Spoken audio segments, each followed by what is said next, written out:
es que yo los veo acá, ahí telepáticamente. ¿Cómo están, chicos? Ya los veo ahí en pantalla. Muy buenos días. Muy buenos días a ti, Carlos, y a todas las personas que se van sumando a nuestro canal de televisión en un día especial. Willy, Pame, ¿cómo están? Muy bien, día lunes, donde analizamos todas las temáticas de salud, pero vamos a estar comentando bastante novedades que tuvimos el día viernes junto a ti, Conci, específicamente. Ha sido una transmisión que nos hace reconocer el tercer programa sinfónico de la Corporación Cultural, ¿verdad?, de la Universidad de Concepción, en una transmisión que hace comprender que las cosas pueden trascender a nivel de nuestra casa de estudios, Willy. Un trabajo que se va realizando para que toda la gente a lo largo del país pueda disfrutar de todo este programa tan maravilloso que se vivió de los Andes a Europa. Así que, Carlos, nos vemos más ratito. Muchas gracias por acompañarnos. Chao, y con distintas informaciones comenzamos el matinal Siempre Juntos.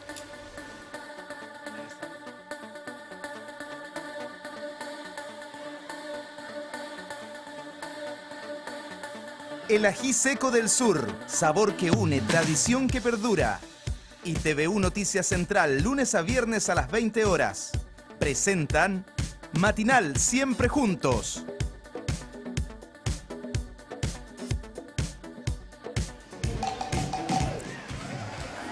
Lo comentamos, ya usted está viendo las cámaras de la Unidad de Control de Tránsito en este día, lunes 28 de abril. Está terminando este mes que sin duda ha reflejado parte importante de lo que ha sido la climatología, con bastantes lluvias, pero aquí en Concepción estamos con un sol bastante agradable, Conci. Así es, también nos acompaña Consecam en esta alternativa de poder ir visualizando cómo está el tiempo, ¿verdad? Cielos despejados, ahí se ve en esta panorámica toda el Gran Concepción. Willy, en un día lunes donde siempre vamos abordando temas de salud, pero toda esta ola de informaciones que también son relevantes, como hablábamos el día ayer, ¿verdad?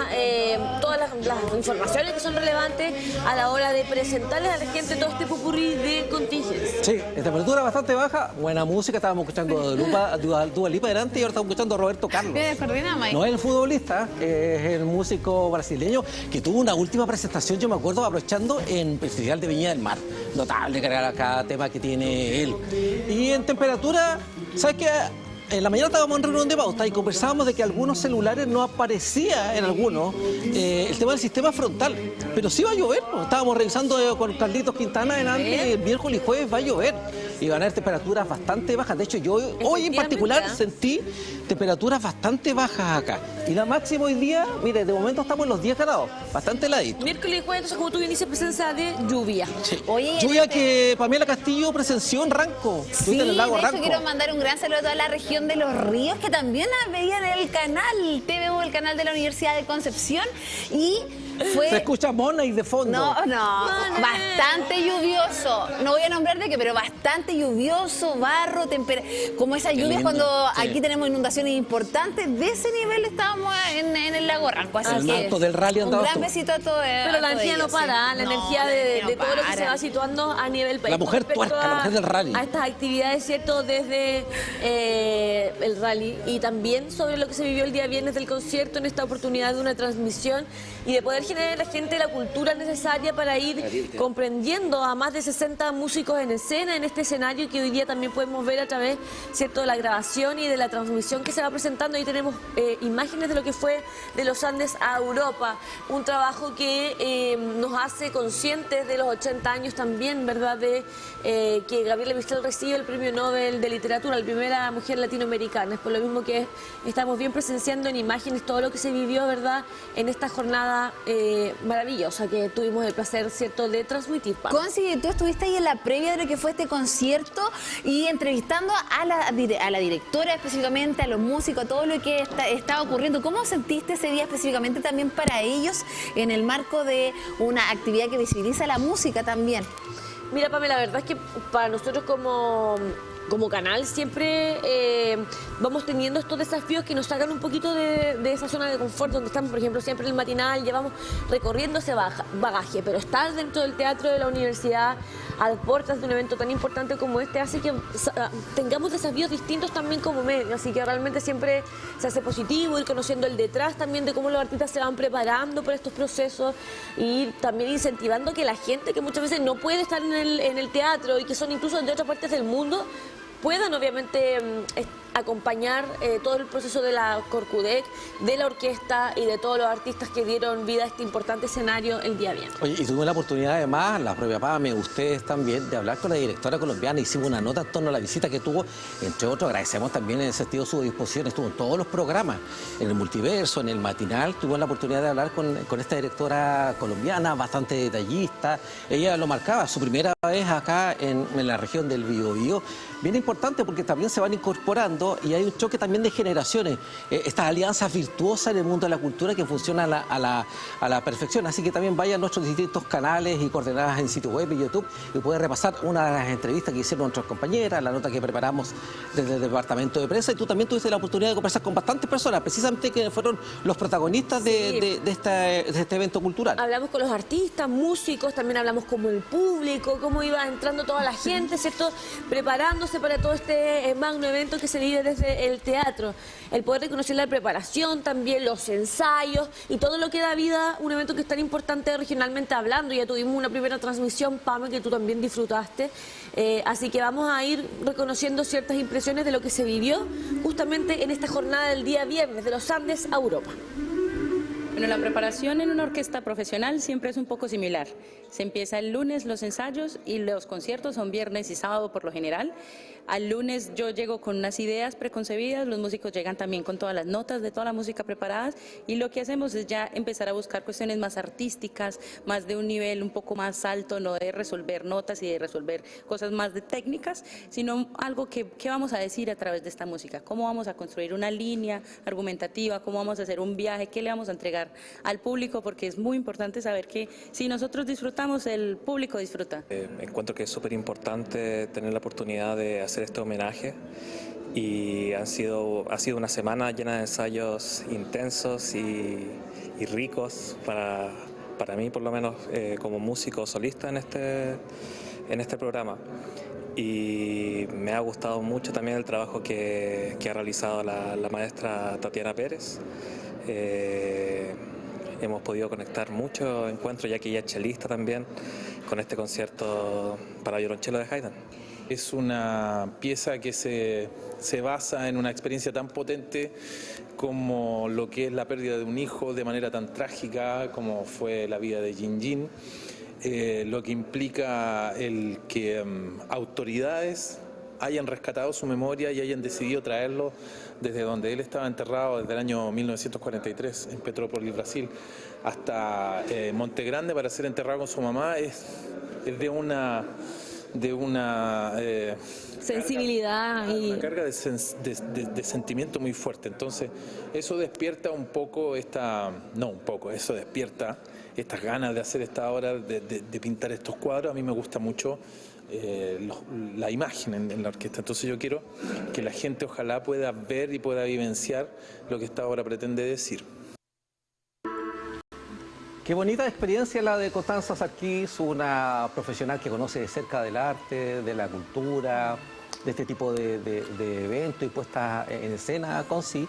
Y bien importante porque también hay un trabajo de divulgación y tenemos la oportunidad nosotros y ustedes de entrar en contacto con qué son los actores principales de esto, a minutos de salir, a segundos de terminar. Eso no se da regularmente en otros sitios, eso es bien importante remarcar. La única manera de valorar lo que tenemos y lo que se va realizando en distintas materias regionalmente hablando es reconociendo, es viendo lo que hay detrás, es comprendiendo todo el esfuerzo y el sacrificio que hay por parte, ¿cierto?, de todos estos artistas, músicos y música.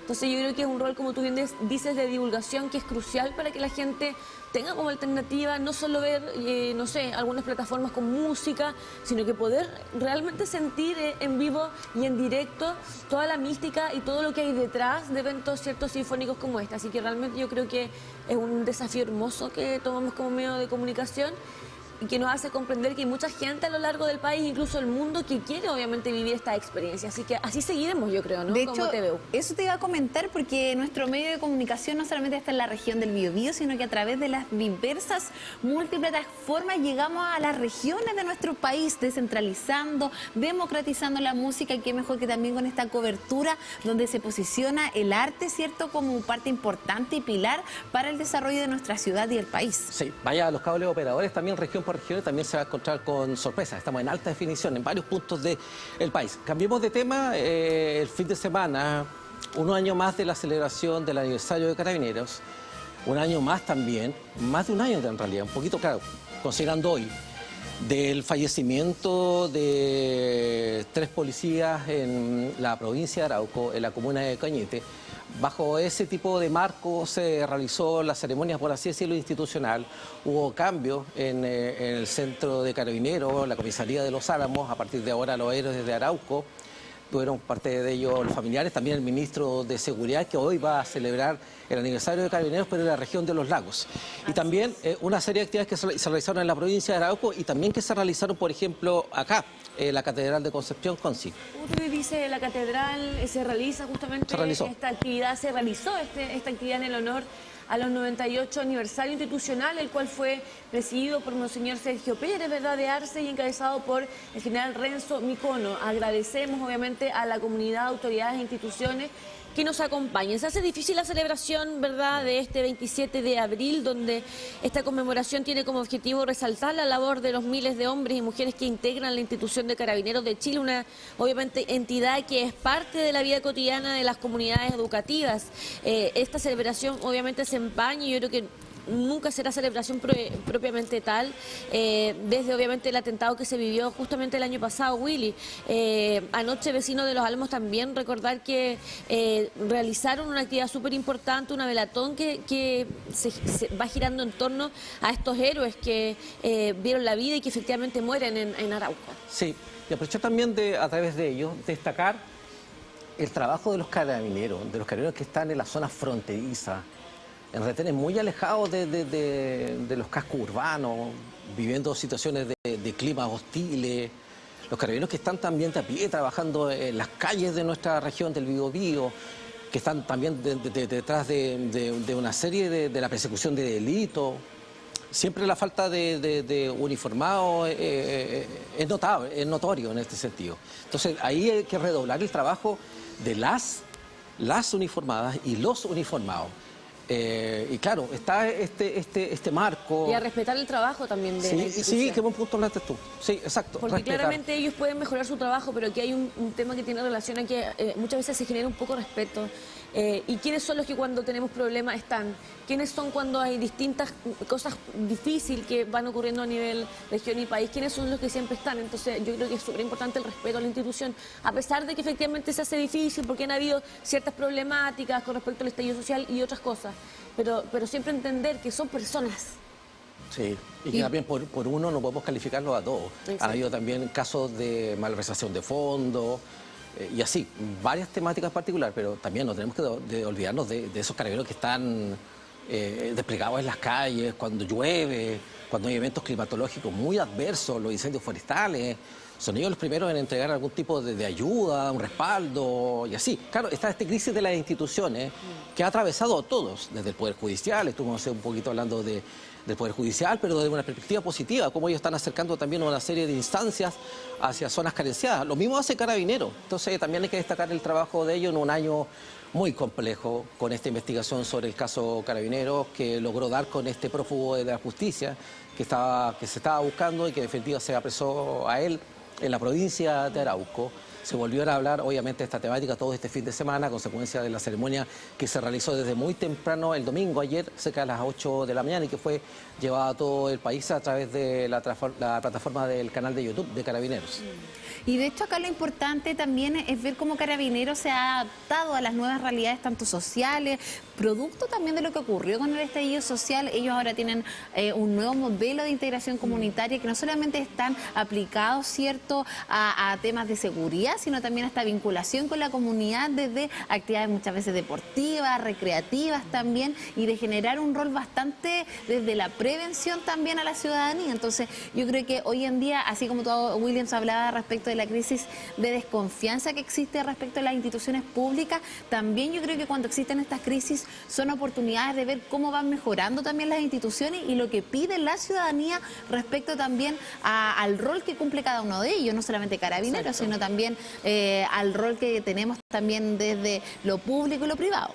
Sí. Así es. Parte de lo que está ocurriendo, lo que ocurrió este fin de semana y lo que va a ocurrir hoy día. Repetimos, hoy día hay una serie de actividades en diversos puntos del país, por ejemplo acá en Lo Más Verde, y el ministro de Seguridad Cordero, que estuvo ayer en la región del Biobío, va a cumplir una pauta también en el marco de esto, en la región de Los Lagos.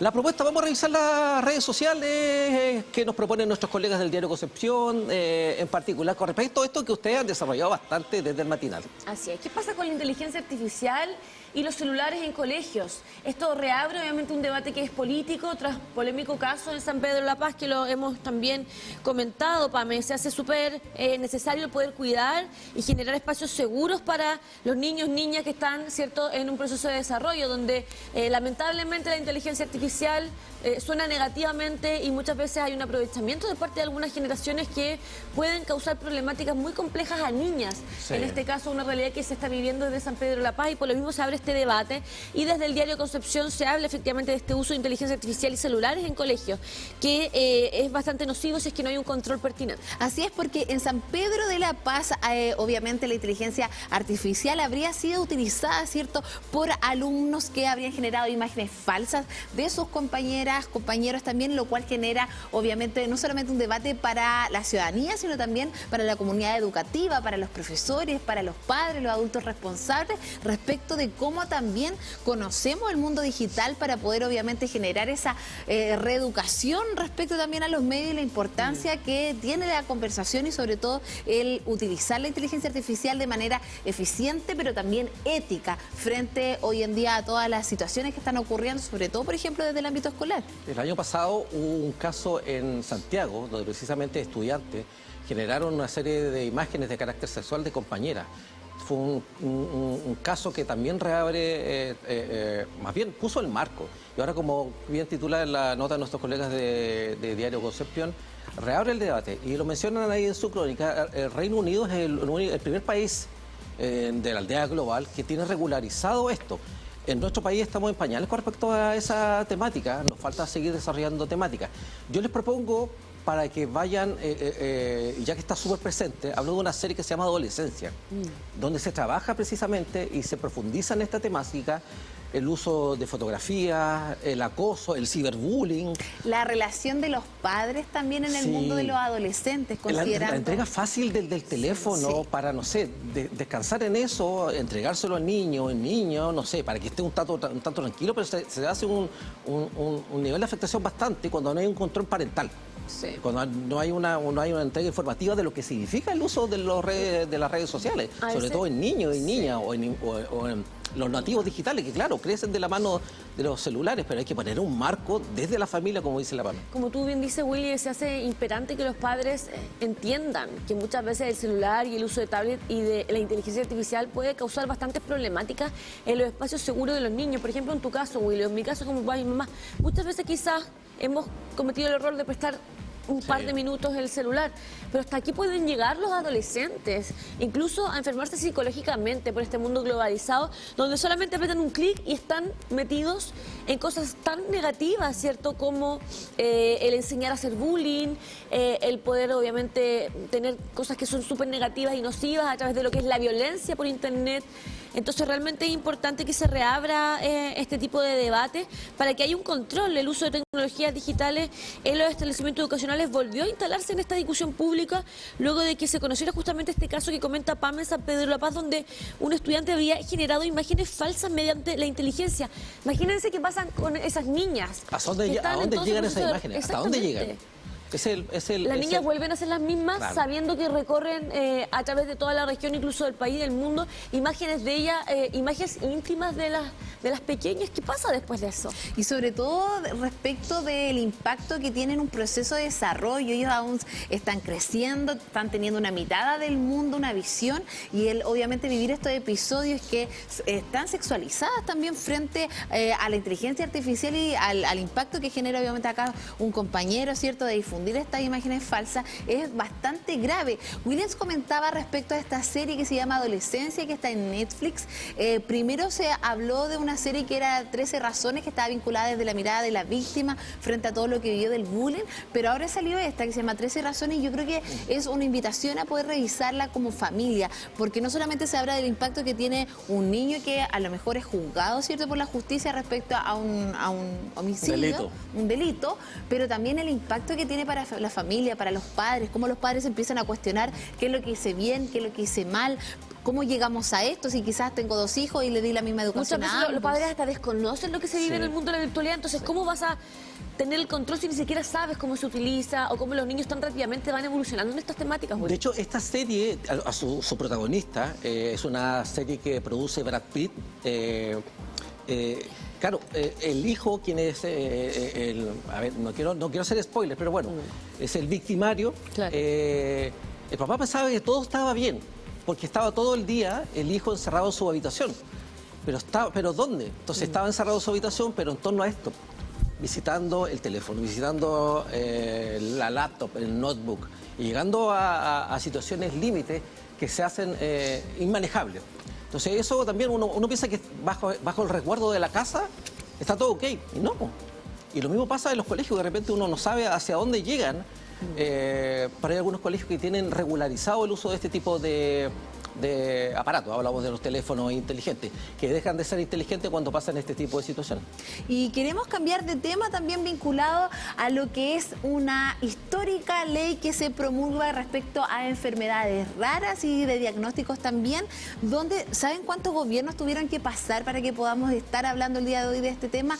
4 gobiernos, sin duda, una ley histórica también que es promulgada por el presidente Gabriel Boric para obviamente abordar una política pública que permita avanzar en materia de enfermedades raras y sobre todo para las familias y el apoyo de cada una de ellas. Sí, tiene que ver con la ejecución de planes y programas que vayan directo en beneficio de esto. Nosotros, y en particular desde el matinal, ustedes dos, hemos desarrollado varios casos con repercusión a niveles globales, en donde se complejizan los diagnósticos, donde los costos de los diagnósticos son muy onerosos, también con los medicamentos.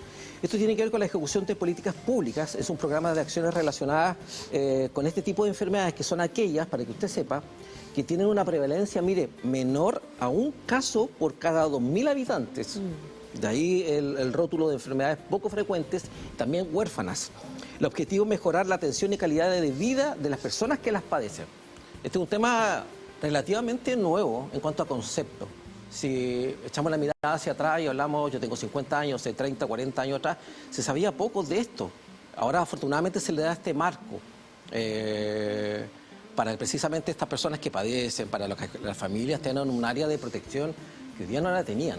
Sí, una promulgación que nos parece muy necesaria, Pame, ya que en estos días nosotros hemos tenido la oportunidad de conocer testimonios de niños, niñas y familiares que muchas veces van siendo expuestos a este tipo de enfermedades, a una exposición, como bien hemos ido hablando, donde no hay tantos recursos para poder tratar, donde no hay tantos recursos para poder cuidar, ¿cierto? Y poder desarrollar de mejor manera este tipo de enfermedades. Así que una ley que sin duda viene a apoyar a tantos niños y niñas y familias, cuidadores y cuidadoras que sin duda van transitando por este tipo de enfermedades que muchas veces son desconocidas y generan también esa impotencia por parte de las familias, donde no pueden acceder, ¿cierto?, a los tratamientos, donde es súper difícil también detectar lo que está pasando, ¿cierto?, dentro de los integrantes de familia con respecto a esta salud y estas enfermedades que son poco frecuentes. Así que una ley importante, ¿cierto?, que viene a desarrollarse para ir en pro de estas enfermedades poco comunes.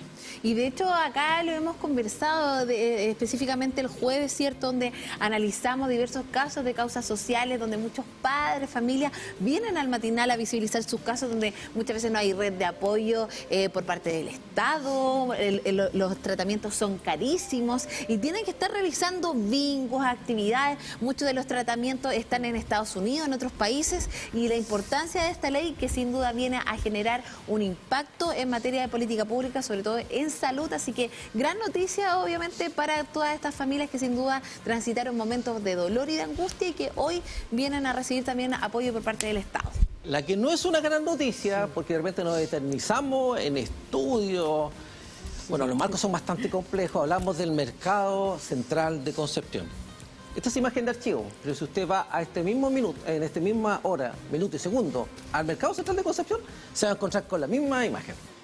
No ha cambiado en nada. Y claro, es complejo. Nosotros hablábamos con la directora de Patrimonio a nivel nacional hace 2 semanas, que tuvo una visita acá a la UDEC, y le hablamos precisamente del mercado, la opción de reconstruirla, en el medio está este traspaso de recursos, quién va a administrar el mercado, es bastante complejo. Y el tema es que cada nueva intervención que se le pueda hacer depende del Consejo de Monumentos Nacionales. Recuerdo que este es monumento histórico. Entonces, primero, ¿cuántos años llevamos del incendio? Esto fue el 2013. Sí, aproximadamente el 2013. Me acuerdo un fin de semana, 11 y media de la mañana, que destruyó completamente todo ese sector y afectó directamente un polo estratégico en materia de economía. Y no se ha logrado salvar esta situación. De hecho, mira, aquí estamos viendo imágenes de archivos a segundo, en el momento en realidad que se estaba incendiando material de archivo de nuestro canal, y que daba cuenta, mira, también después fue trasladado al mercado provisorio. Mercado provisorio que no sirvió, no ayudó, ahí estamos viendo imágenes. De hecho, nació quizás con un plazo límite, porque claro, era distinto estar funcionando en el Mercado Central de Concepción a estarlo ahí, en la periferia, donde llega muy poca gente. Willy, bueno, y hemos tenido la oportunidad de estar, ¿cierto?, en algunos programas hablando con las locatarias y locatarios desde este mercado provisorio, y nunca ha vuelto a ser lo mismo, como tú bien dices.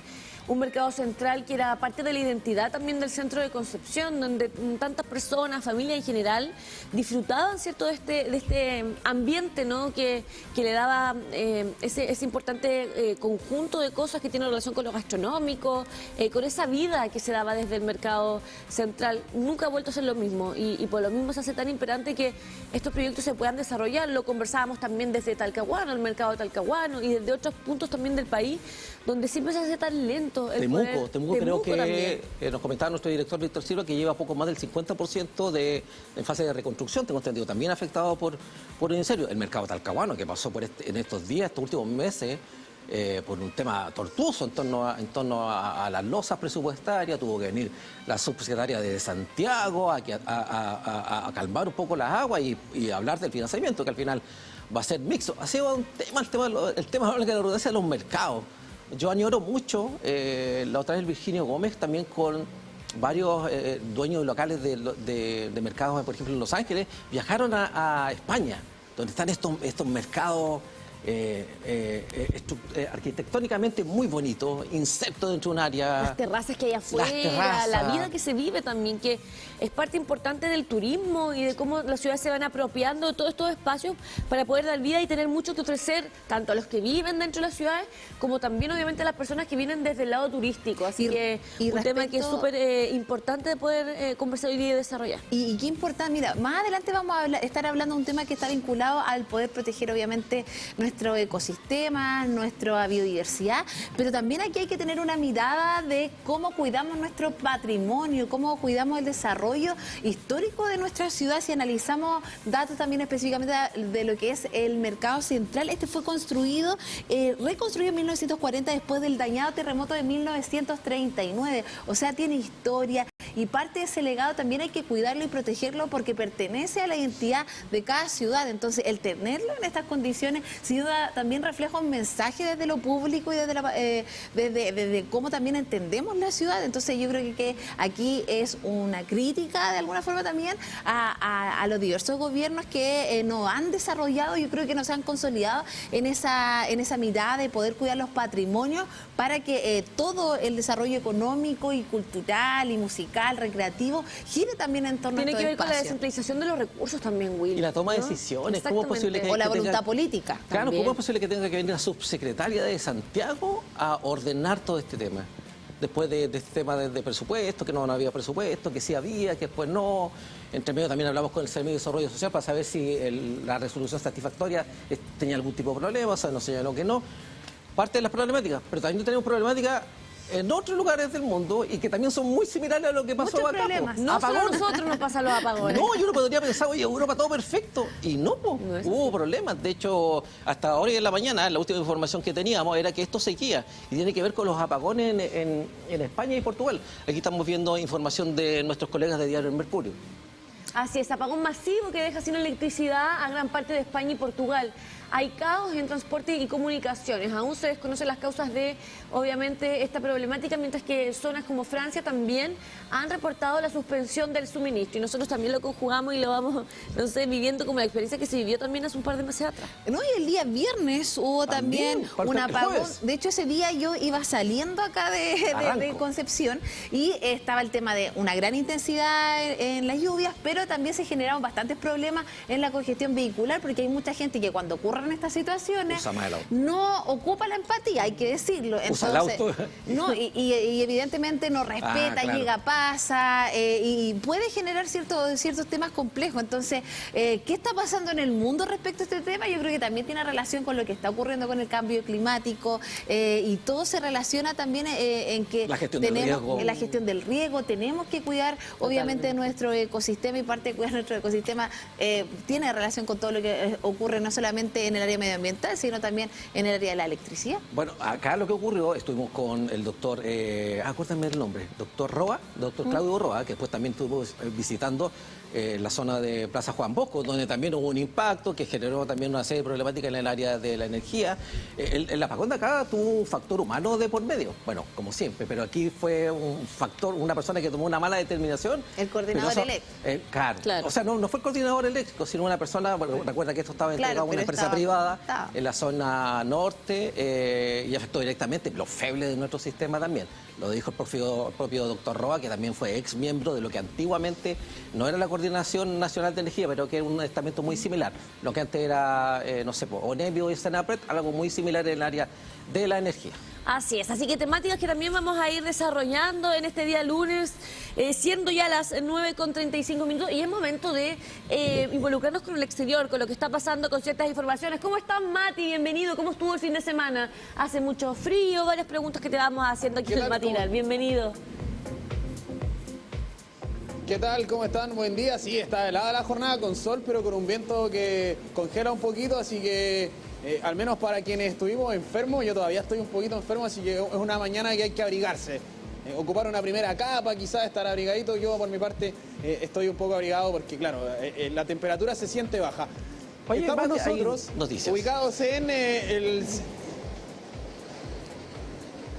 ¿Sí, Willy? No, sorry. Hice algo que no debía hacer, que era dejarte desarrollar la tema. Vaya nomás, colega, ya.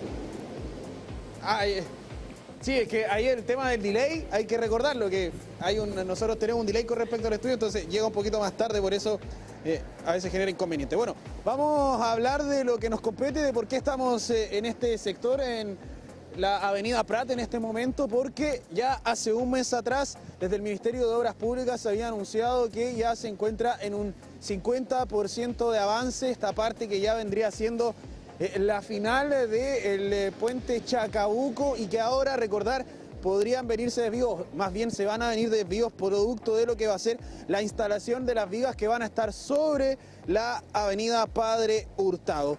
Esto va a generar al menos un corte de 10 días. Se va a redirigir el flujo por Padre Hurtado, Pedro Valdivia, por el circuito San Martín, Prat, Pedro Valdivia, en 2 pistas continuas por avenida Prat. Todo esto en finalizaciones, y algo pendiente que viene desde el terremoto. Estábamos hablando nosotros durante lo que fue la fecha conmemorativa de este año, de lo que habían sido algunas de las obras no terminadas. Lo que sucede con las escuelas modulares, pero también lo que está sucediendo ahora también con el puente Chacabuco, algo pendiente que viene desde ese tiempo. Esto va a generar obviamente un tema con la redirección del tránsito. Se espera trabajar lo más rápidamente posible, así como se hizo también, ustedes lo recordarán, en la conexión del puente industrial, que también se finalizó antes de lo previsto, y recordar que también las condiciones climáticas eventualmente podrían generar retrasos en las obras si es que hay mucha lluvia específicamente y mucho viento y se complique la labor. Ahora esperemos que avance rápido para que la gente pueda circular ya con normalidad esta instalación de las vigas. Nos imaginamos que eso va a ser parte de lo que se va a hablar en el punto de prensa que justamente citó el MOD para hoy a las 10 de la mañana, lo que se había conversado ya hace un mes atrás y que ahora podríamos tener novedades. un tema también con varias problemáticas, Mati. De hecho, esta falta de conexión fue incluso referenciado por canales extranjeros que hablaban de este puente inconcluso, muy en altura, pero en otra vereda, ¿se entiende? De lo que pasó con el Caucao, ¿se acuerdan? Claro. En la zona sur de nuestro país.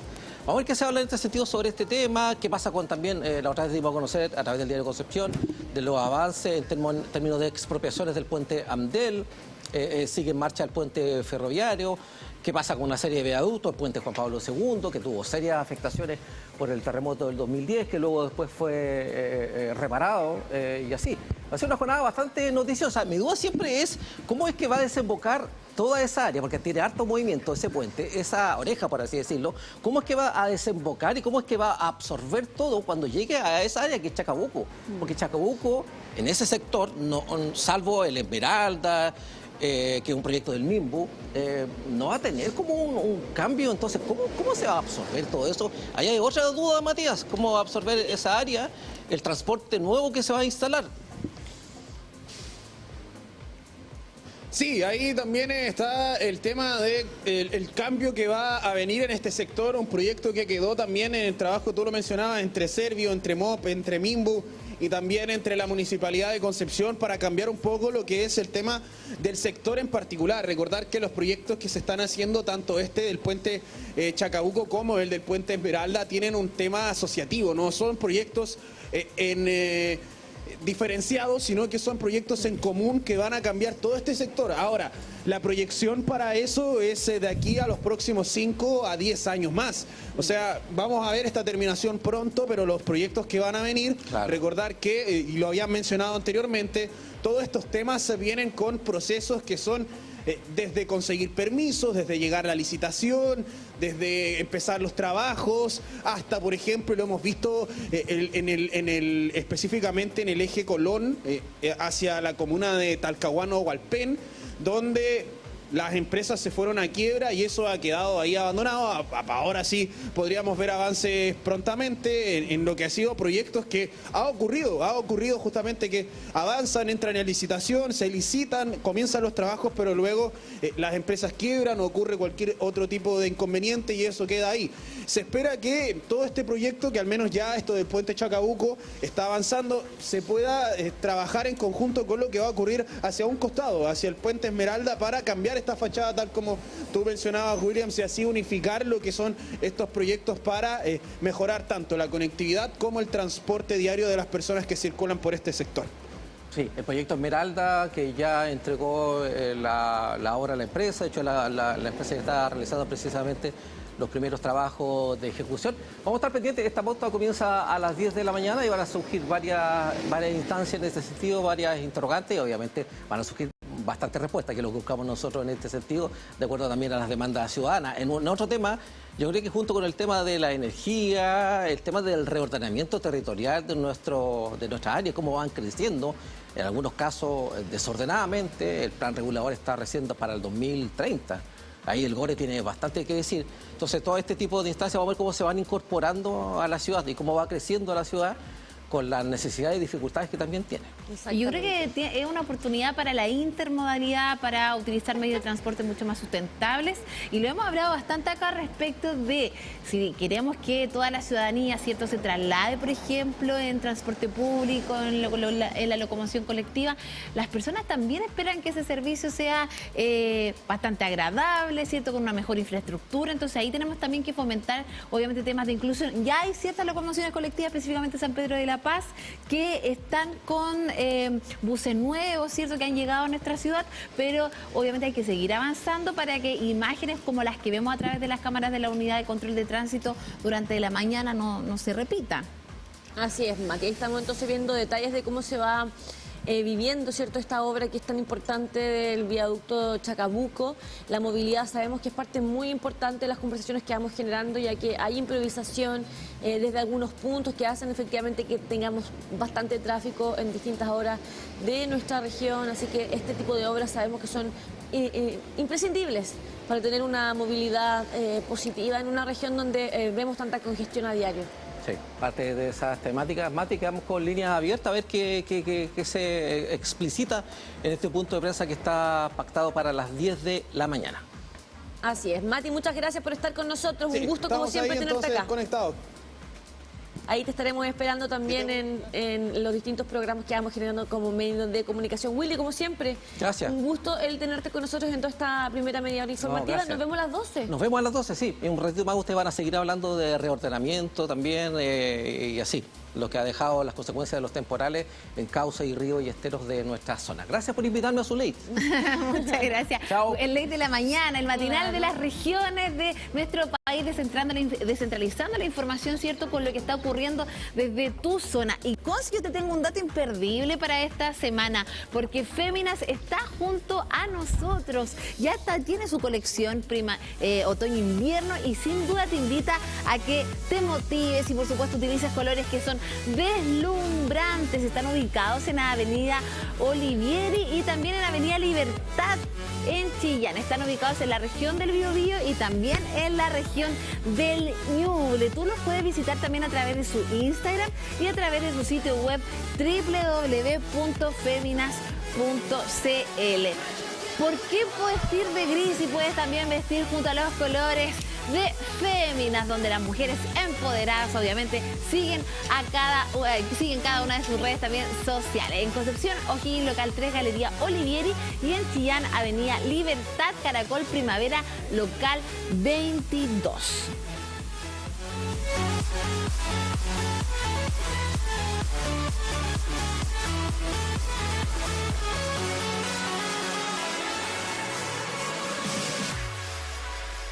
Oye, bueno, la invitación extendida, Pame, a que la gente siga todos estos consejos que vamos entregándoles a esta hora de la mañana, vernos bien y obviamente tener esas prendas que sin duda nos ayudan a alegrar, ¿cierto?, toda esta temporada otoño-invierno. También la invitación extendida, Pame, a que la gente nos escriba a través del WhatsApp, más 569-7756-9177, para que puedan ir acompañándonos hoy día hasta las 12:30 horas en conversaciones que vamos generando, sobre todo, bueno, vinculadas a la salud y al tema de los cauces.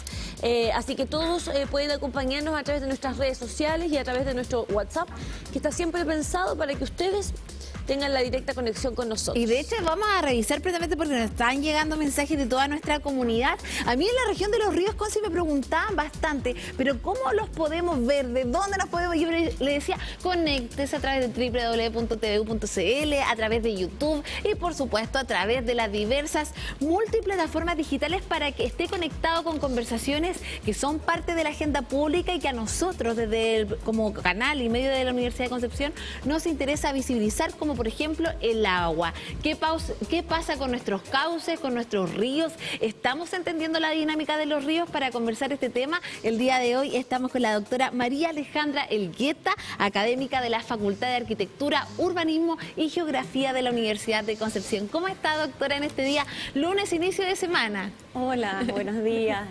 Bien. Suerte, sí. ¿Comienza la semana bien o le cuesta comenzar el lunes? El lunes me cuesta un poco porque partimos haciendo clases en un ratito más, ¿no?, de hidrología justamente, así que hay que partir como... Sí, a nosotros igual nos pasa. Es muy importante para nosotros que nos acompañen en esta instancia, porque queremos ir hablando sobre todo en esta temporada donde vemos presencia de bastantes precipitaciones, en una región donde efectivamente hay bastantes cauces. ¿Cuáles son las principales características de la región del Biobío con respecto a esta temática? Bueno, la verdad es que en la región del Biobío hay ríos bastante variados, ¿no? Porque si consideramos que tenemos ríos, no sé, como el Andalién, que son más costeros, ¿no?, que surgen en la cordillera de la costa, pero también tenemos ríos como el Biobío, que son cuencas bastante más grandes, que nacen en los Andes, ¿no?, y atraviesan una zona mucho más larga. También tenemos ríos como el río Penco, le digo yo, otra gente le dice estero Penco, ¿no?, pero que es bastante pequeñito, pero que también tiene dinámicas interesantes, ¿no?, y hoy en día está como bastante ahí en la temática ambientalista debido a que se quiere instalar, ¿no?, la minera en esa zona. Entonces yo diría que son bastante variados los ríos que tenemos en nuestra región. Doctora, cuando yo recuerdo unas entrevistas que tuvimos con usted donde hablábamos respecto a lo que estaba ocurriendo en la época de las inundaciones, específicamente con el río Andalién, y una de las frases que a mí me quedó por siempre de lo que dijo usted es que nosotros, que de cierta forma la comunidad también le daba estábamos como no entendiendo las dinámicas de los ríos, no entendíamos que en realidad es el cauce muchas veces que ocurre, pero producto de quizás de darle, porque las casas están ubicadas muchas veces como delante del río y es como que le damos la espalda, ¿cierto? Y no queremos ver esa realidad. ¿Cómo cree que podemos avanzar también para que las comunidades y desde las instituciones públicas se avance en materia también de poder visibilizar lo que ocurre en los ríos desde el punto de vista ambiental? Yo creo que si bien lo que tú dices que no estamos entendiendo los ríos hasta cierto punto, porque hay comunidades que sí entienden, o sea, las comunidades que conviven con los ríos, sí entienden sus dinámicas, yo creo. A veces incluso entienden mucho mejor cómo que la misma institución, impactos que uno que puede tener si deforestamos las riberas. El tema es que a veces en la planificación o también que en nuestro país a veces tenemos demandas habitacionales que es difícil de satisfacer. Claro. En eso a veces parece que vamos y ocupamos los ríos de manera inadecuada. Lo otro que a mí me da mucha curiosidad, me gustaría en algún minuto poder investigar, es cuál es el impacto que tiene también. Yo siento que nuestros ríos, si bien se supone que no son privados, muchas veces el acceso está privatizado, ¿no? Entonces hay como una privatización de nuestros ríos y pienso que eso también quizás tiene que ver con esa desconexión que tenemos en entender a veces sus dinámicas. Hay leyes y tenemos un país preparado con respecto, por ejemplo, a esto de entender que los ríos y que estos cuerpos de agua son importantes y que no podemos improvisar ahora a la hora de este cuidado y de estas intervenciones que muchas veces se hacen desde lo improvisado también. Yo no soy experta en la normativa y es algo en lo que me estoy tratando de meter más porque me doy cuenta que es sumamente importante. Yo siento que, o pienso que hay leyes seguro, pero al parecer no están o utilizándose de manera adecuada o no son las suficientes quizás para poder hacer una gestión más integrada de estos ríos y que no sea que de pronto nos acordamos de ellos cuando se salen y los vemos solo como un problema, ¿no? Sí.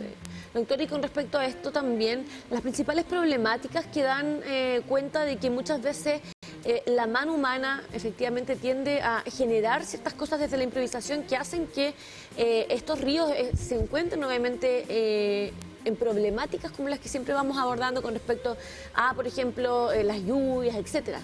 Claro, lo que pasa es que nosotros, además de lo que les decía al principio, de que los ríos en nuestra región son bastante variados, también tenemos ciudades bastante importantes en la región en las que atraviesan ríos, entonces nuestros ríos también están bastante intervenidos, también por centrales... La misma contaminación. Represas, claro. Contaminación, inmobiliarias, pero también a veces están canalizados, están desnaturalizados, por así decir. Entonces, cuando pensamos en los ríos, tenemos que pensar que son como entes vivos, de mucha dinámica, que a veces crecen, que a veces bajan, que el cauce incluso, si uno piensa en el Andalién, no quizás ahora que está muy canalizado, pero como debe haber sido, qué sé yo, hace 200 años, ¿no?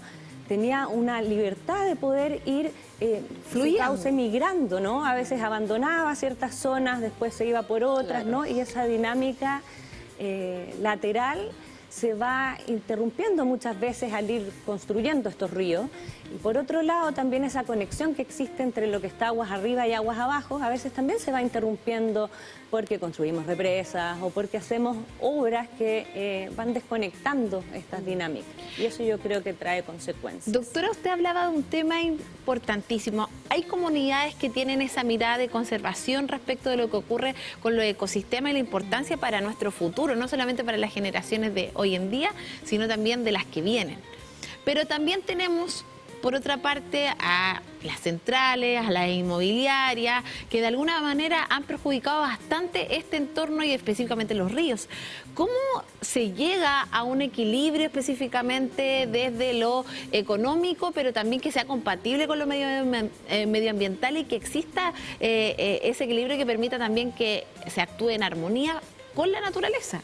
Claro, ese concepto de equilibrio es bien subjetivo, ¿no? O sea, yo creo que, no digo que no haya que buscarlo, pero al final tenemos que entender que hay distintos intereses y creo que transparentar esas cosas, ¿no?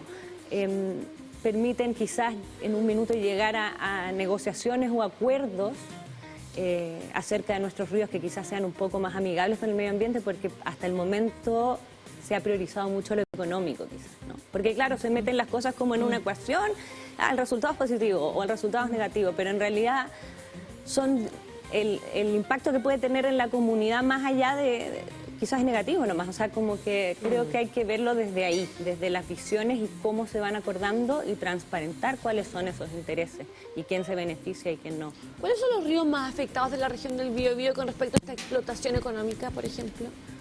Mira, no me atrevería a decirte así de la región porque la verdad es que yo conozco mejor la realidad del río Andalién, del río Biobío en la zona más de la zona del área metropolitana de Concepción quizás. Entonces, por ahí estoy dejando de lado otros ríos que son importantes en la región. Pero, por ejemplo, el río Andalién se ha visto sumamente afectado, incluso cuando con las mismas a veces desastres que ocurren como las inundaciones del 2006, después las medidas que se hacen son construir más en el río a veces, ¿no? Entonces, eso puede traer consecuencias en otros lugares. El río Biobío también ha sido bastante afectado por la presencia de centrales hidroeléctricas, represamientos, ¿no? También está bastante afectado. La semana pasada conversábamos con el alcalde Miguel Rivera respecto a lo que es esta venta de ciertas hectáreas del Santuario de la Naturaleza de Hualpén. Y él proponía como parte de una posible solución, ¿cierto?, a lo que estaba ocurriendo, el que las empresas con estas multas, ¿cierto?, que se generan a partir de estas externalidades negativas que generan a la comunidad, ese dinero se pueda invertir también en generar proyectos de conservación y de cuidado, obviamente, medioambiental.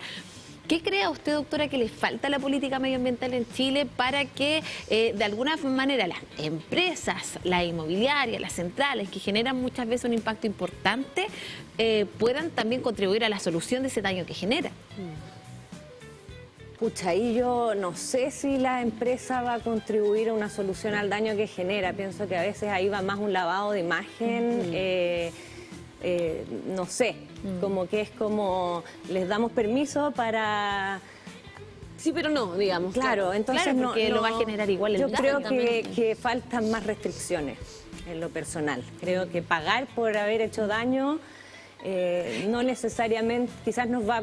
Y por ejemplo, mejor que no se siga haciendo el daño, más que estar pagando multas por seguir, obviamente, contaminando. Sí, yo no creo que sean las empresas las que van a hacer la gran... Y por ejemplo, de esa perspectiva, cuando habla de restricciones, ¿qué restricciones, por ejemplo, en el caso de lo que aplica a los ríos, usted implementaría que de alguna forma beneficiara también a lo que está ocurriendo con el cambio climático?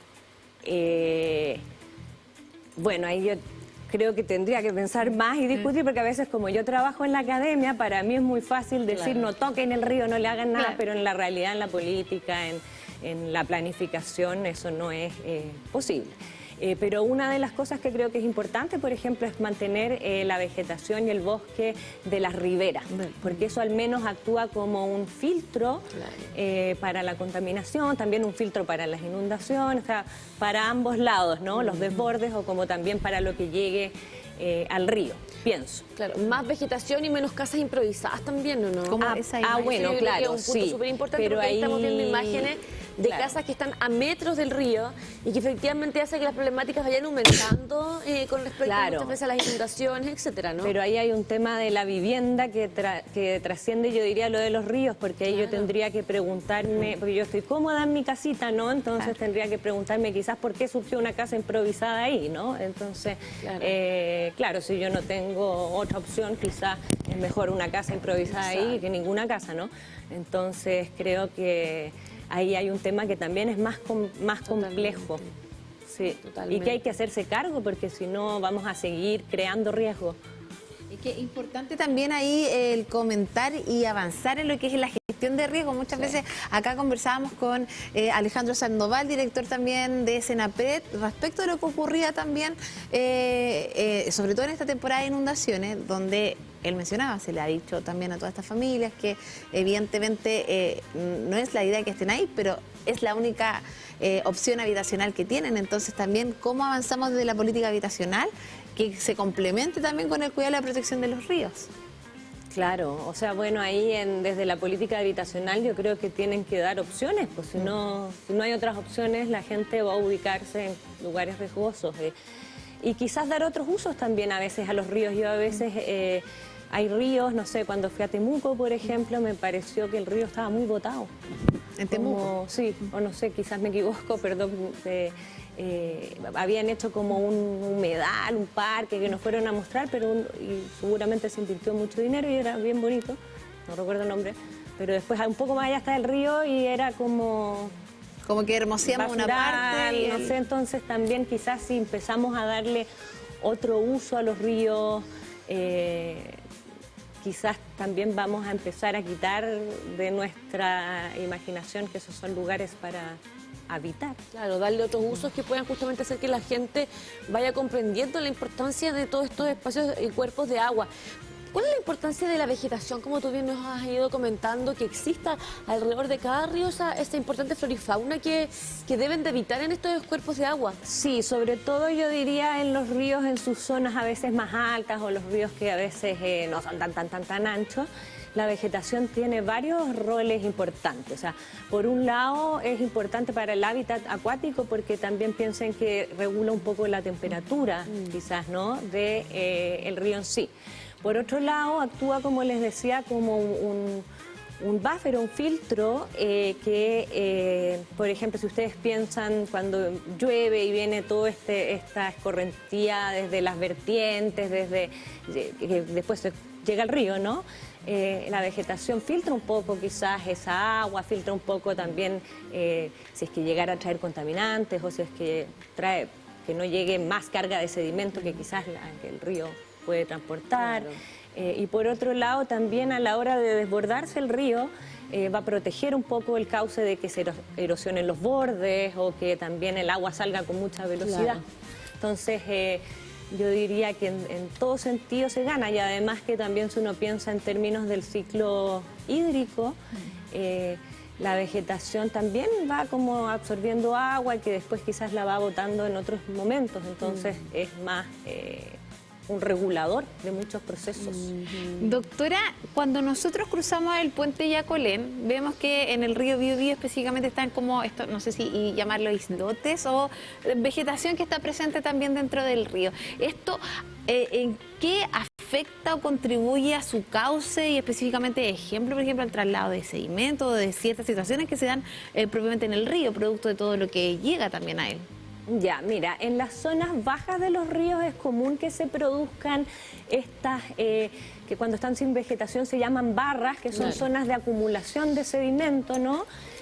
Y se produce esto que en vez de tener un cauce único, ¿no? Muchas veces tenemos un cauce que a veces se hace múltiple, que está bifurcado por estas barras o islas. Cuando se vegetan, eso las estabiliza un poco y ahí se habla de islas, ¿ya? Entonces eso es común en esa zona. Ahora lo que yo no sé, porque yo también llegué hace poco a esta región, entonces hace poco que cruzo el puente Yacolén y pongo atención, pero he escuchado que antes el río llevaba más agua. Sí. ¿Ya? Entonces lo que pienso que quizás está pasando ahí es que hay zonas que se van estabilizando y quizás van ganando y se va perdiendo cauce. De hecho, no estoy segura por qué es eso. Yo tengo recuerdos cuando niña de que esta islita o islote, no sé, ¿cuál es la palabra correcta? Islas fluviales. Esta isla específicamente está como al inicio un poco del río, pero hoy en día vemos que ya va como en, no sé si en la mitad, pero yo creo 3/4 partes de lo que es el río muchas veces y que uno lo percibe. Uno percibe ese crecimiento que ve más islotes que el río propiamente al inicio. Claro, eso significa entonces que ha bajado probablemente el caudal del río y con ello, o que también hubiera aumentado la sedimentación. Serían dos posibilidades, uno que no llegue más sedimento, entonces el río tiene que acomodarlo más, o que bajó el agua, entonces ya no lo... ¿Hay alguna forma de poder rellenar los ríos aparte de la lluvia, de las aguas lluvias?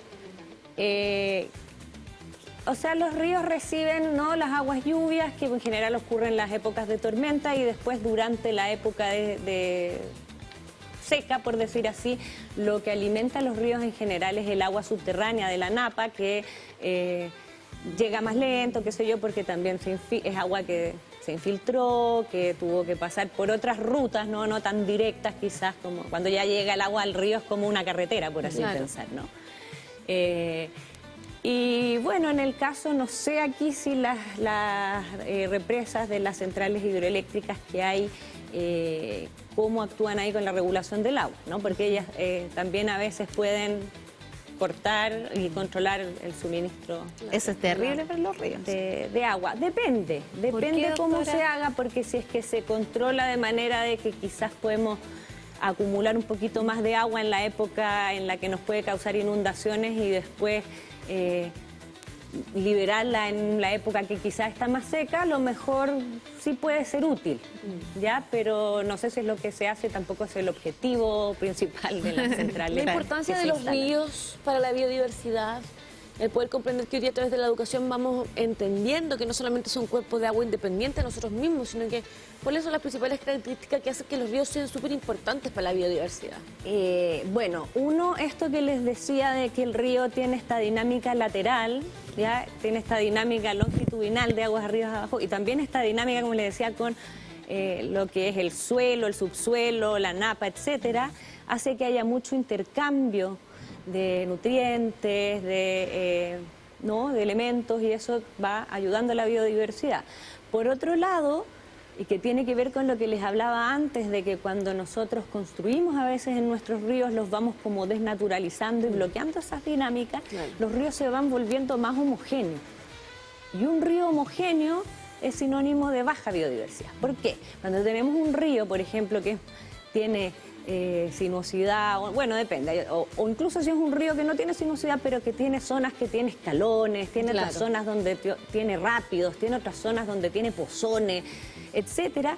Si ustedes piensan como organismos que viven en esos hábitats, los organismos que viven en las zonas de rápidos, por ejemplo, son completamente diferentes a los que van a preferir las pozas. Ya los de los rápidos le van a gustar velocidades más altas.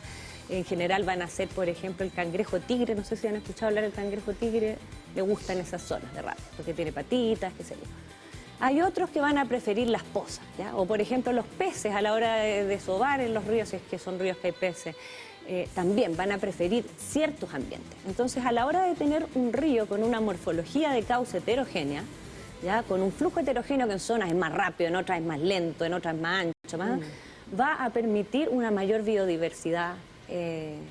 O sea, que de alguna forma sea desordenado la morfología es muy maravilloso y bueno para la biodiversidad en su entorno. Exacto, y que se salga a veces y que vuelva. O sea, cuando desconectamos eso empezamos a tener quizás un río así, doctora, es como rectilíneo, con un fondo igual, el mismo sedimento, qué sé yo. Eso nos está hablando en general de un río poco sano. Y muchas veces, de hecho, se han hecho películas en torno muchas veces a estas temáticas cuando abren las compuertas, ¿cierto? Y esto obviamente genera un daño importante a todo el ecosistema. Específicamente, ¿qué pasa en el río cuando ocurren este tipo de situaciones?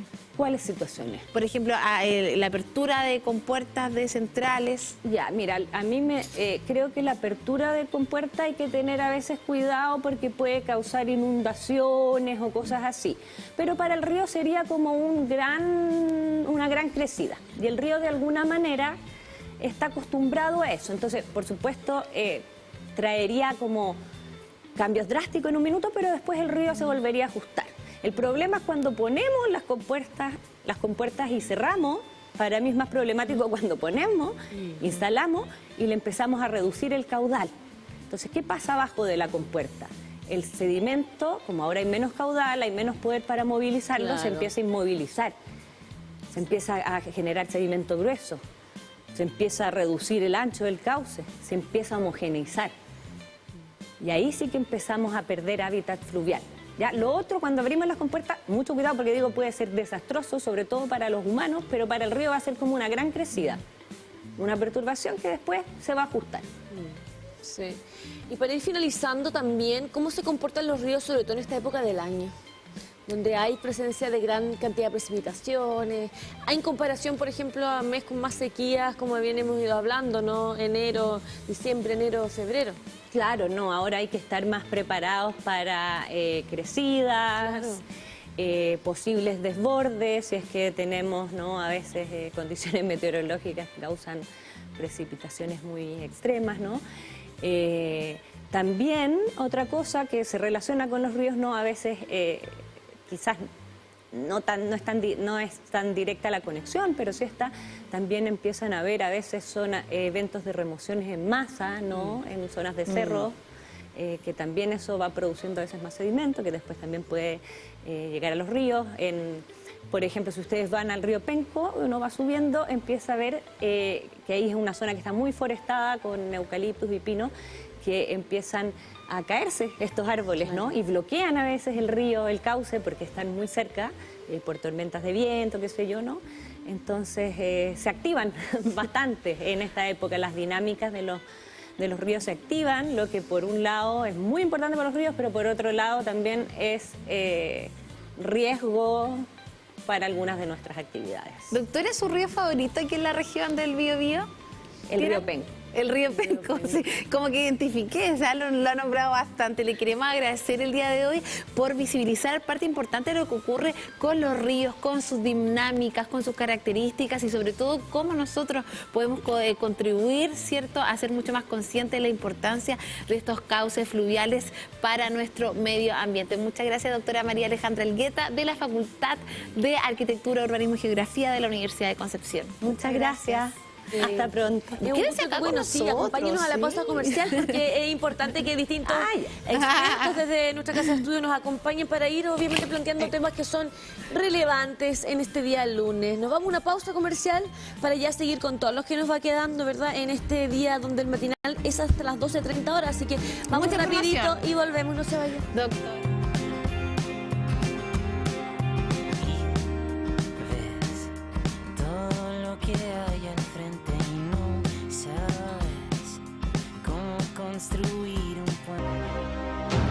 Las noticias de la región del Biobío en un solo programa. TVU Noticias Edición Central. De lunes a sábado en vivo a las 20 horas.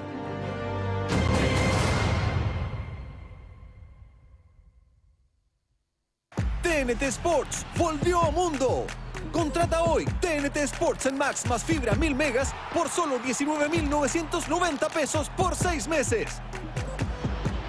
Mundo, sponsor oficial de todas las rojas. Mundo, calidad y tecnología al alcance de todos.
Hoy ahí nuestro equipo arriba nos está dando toda la energía en este día lunes con buena música. Parece que nos pilló media bajoneada, ¿no? Estamos ya con energía. Como día lunes, como decía la profesora. Cuesta empezar, pero obviamente ya estamos en tierra centro-derecha para invitarte a consejos que vamos entregando a esta hora de la mañana para mantener limpios nuestros espacios, ¿verdad? Nuestra loza, nuestra ropa. Y qué mejor que hacerlo gracias a Giorgio Market, donde encuentras todo lo que estás buscando, ¿verdad? A precios increíbles. Así que no te pierdas esta posibilidad de ir conectando con todo eso que vas ocupando este año 2025. Que no te pierdas esta opción entonces, porque no solamente productos escolares, sino que también todos los mejores productos de aseo a precios espectaculares. Detergentes líquidos en polvo Atlantic, precios insuperables. Por ejemplo, papel higiénico Elite de 50 metros doble hoja, 4 unidades a 2.890 solo en Giorgio Market y giorgiomarket.cl.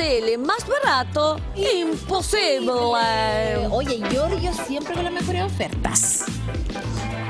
Y el día de hoy había faltado hace un día, le echábamos de menos, la extrañábamos y ya está con nosotros nuestra querida doctora María Antonieta Pérez Flores, académica del Departamento de Pediatría Bucal de la Universidad de Concepción.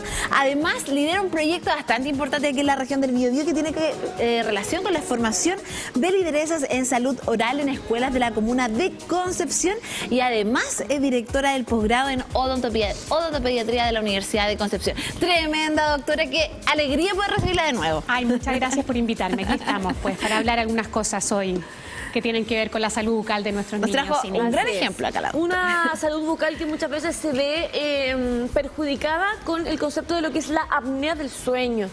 Uno muchas veces obviamente conecta con esta poca capacidad respiratoria que muchas veces se va generando en la noche, pero ¿qué conexión tiene también con la salud bucal? Es lo que queremos hoy día, ¿cierto?, abordar en este diálogo. Así es. Mira, los trastornos respiratorios del sueño son un gran tema para nosotros los dentistas. Es un tema que venimos desarrollando en realidad no hace tanto tiempo. Nosotros no estábamos tan conscientes de las repercusiones que podía tener la respiración nocturna en nuestros niños y niñas. Pero gracias a Dios esto ha ido tomando un vuelco bien importante de mano de la interdisciplina con otorrinos, con broncopulmonares, con fonoaudiólogos y hemos podido ir dilucidando algunas cosas que van a ayudar a nuestros pacientes. Mira, los trastornos del sueño, un poco para poner en contexto, se ven en nuestros niños y niñas de distintas formas. Principalmente los papás, las mamás, los cuidadores pueden reconocer esto cuando los niños o las niñas presentan algunos ronquidos, despiertan como asustados, sí, ¿verdad? Que han sudado un poco, o estos niños que duermen mal, que se dan vuelta y todo eso. ¿Y ahí de qué edad estamos hablando, doctora? Mira, los trastornos del sueño se pueden presentar desde los recién nacidos hacia adelante, pero las repercusiones van a ser súper importantes durante la infancia, ¿ya? Porque no son solo repercusiones odontológicas que las vamos a tocar, pero también repercusiones desde el punto de vista de que no descansan, ¿ya? O sea, son niños y niñas que se despiertan somnolientos, que las primeras horas de la mañana no son útiles, ellos no pueden absorber el conocimiento en los colegios, están más cansados, a veces se confunden, por ejemplo, con otros trastornos como déficit atencional o bajo rendimiento académico. Son niños y niñas que a veces están como estigmatizados, que son más flojos, ponte tú, dependiendo de los distintos grados. Yo te decía que está el ronquido primario, que es ese ruidito que uno escucha, está la resistencia a la vía aérea, que es como tienden a respirar mucho por la boca, no pueden respirar bien por la nariz sin estar resfriados, estamos hablando. Y luego lo más grave que hablábamos del síndrome de apnea o hipoapnea obstructiva de la respiración. Y a esto sumémosle muchas veces el tete, el dedito, el pañito. ¿Y de qué manera? Que no ayudan, claro, exacto, claramente no ayudan mucho. Eso sí que todo lo contrario perjudica mucho más, porque imagínense, si ya tienen esa poca capacidad para poder respirar tranquilamente, ¿qué pasa cuando está con el tete, por ejemplo? O cuando está con el dedito, ahí es mucho más peligroso también esto de la apnea, mucho más incómodo poder respirar bien. Y no ayuda en nada si nosotros queremos tratar, por ejemplo, desde el punto de vista odontológico, estos trastornos respiratorios del sueño. Mira,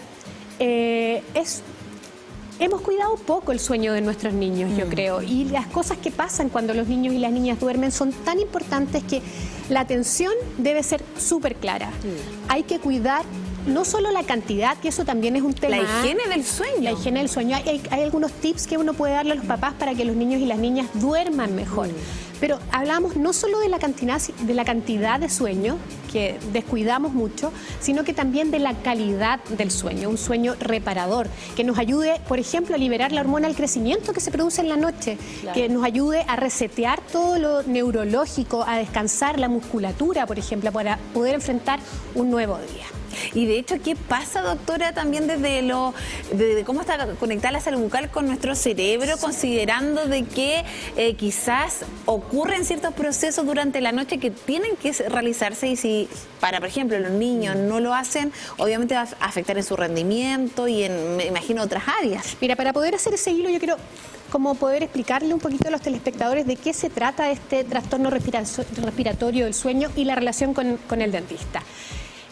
Cuando los niños no respiran bien, probablemente por una causa que es bastante común, que es el crecimiento de las amígdalas y de los adenoides, necesitan inspirar, necesitan buscar ese aire. Y lo más común, que antes nosotros le llamábamos como un mal hábito, es que si no puedo respirar por la nariz, respiro por la boca, porque el oxígeno es súper importante. Entonces, cosas tan simples como respirar por la boca por la noche impide que los niños y las niñas hagan una autolimpieza. O sea, yo en la noche tengo mi boca cerrada, mi saliva fluye tranquilamente, no se secan los pedazos de restos de comida que a lo mejor no pude limpiar bien, y si respiro por la boca voy a tener un mayor riesgo de caries. Ya solo eso es un gran punto que nosotros los dentistas tenemos que abordar. ¿Cómo solucionar esta respiración bucal? Yo te decía que la causa principal suele ser la presencia de amígdalas o adenoides grandes. Entonces, la oportunidad que nosotros tenemos como dentistas es identificar esto y derivar primero a un otorrino, a una otorrina, ¿verdad?, que pueda revisar cómo están estas amígdalas y estos adenoides para disminuir el riesgo de caries, que es lo mínimo.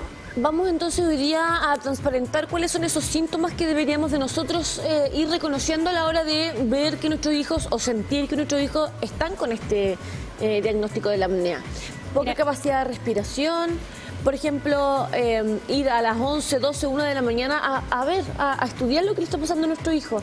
Normalmente uno le pregunta a los papás cosas que pasan en el día, porque es raro que uno esté la noche pendiente de los niños y de las niñas, pero sí se puede hacer, podemos indicarlo. Pero le preguntamos como, a pesar de que hayan dormido, no. Yo tengo papás, mamás que me cuentan, mira, mi hijo durmió 12 horas. De corrido. Claro. ¿Cuánto es lo que tiene que dormir un niño? Que eso es súper importante. Mira, de día a 12, yo creo, ¿no? Tiene que ver con las edades. Sabemos que, por ejemplo, los recién nacidos duermen hasta 20 horas, 18 horas, incluyendo las siestas, ¿verdad? Y a medida que vamos creciendo, esto va disminuyendo. Pero un niño entre 6 y 13 años, más o menos, que es como la edad que va más al dentista, deberían dormir entre 9 y 12 horas. ¿Ya? Toda la noche de corrido. A esa edad ya no se duerme siesta. Entonces, uno tiene que calcular, mira, mi hijo se levanta a las 7 de la mañana. Para que mi hijo duerma 10 horas, tiene que estar con los ojos cerrados a las 9 de la noche.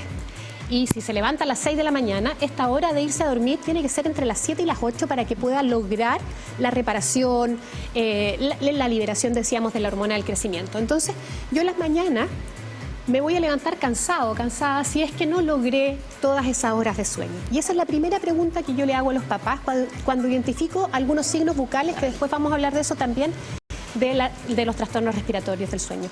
¿Cómo se levanta su hijo o su hija? ¿Se levanta feliz, levanta la tapa de la cama y se va a desayunar? Claro. No es normal que un niño o una niña se levante cansado. Ya algo está pasando en ese sueño nocturno que no estamos cumpliendo. Y ahí parte lo que decías tú, la higiene del sueño, cuidar del cómo se van a acostar. Necesitamos tener una habitación, una pieza, ¿verdad?, con una temperatura agradable. No mucho frío, no mucho calor.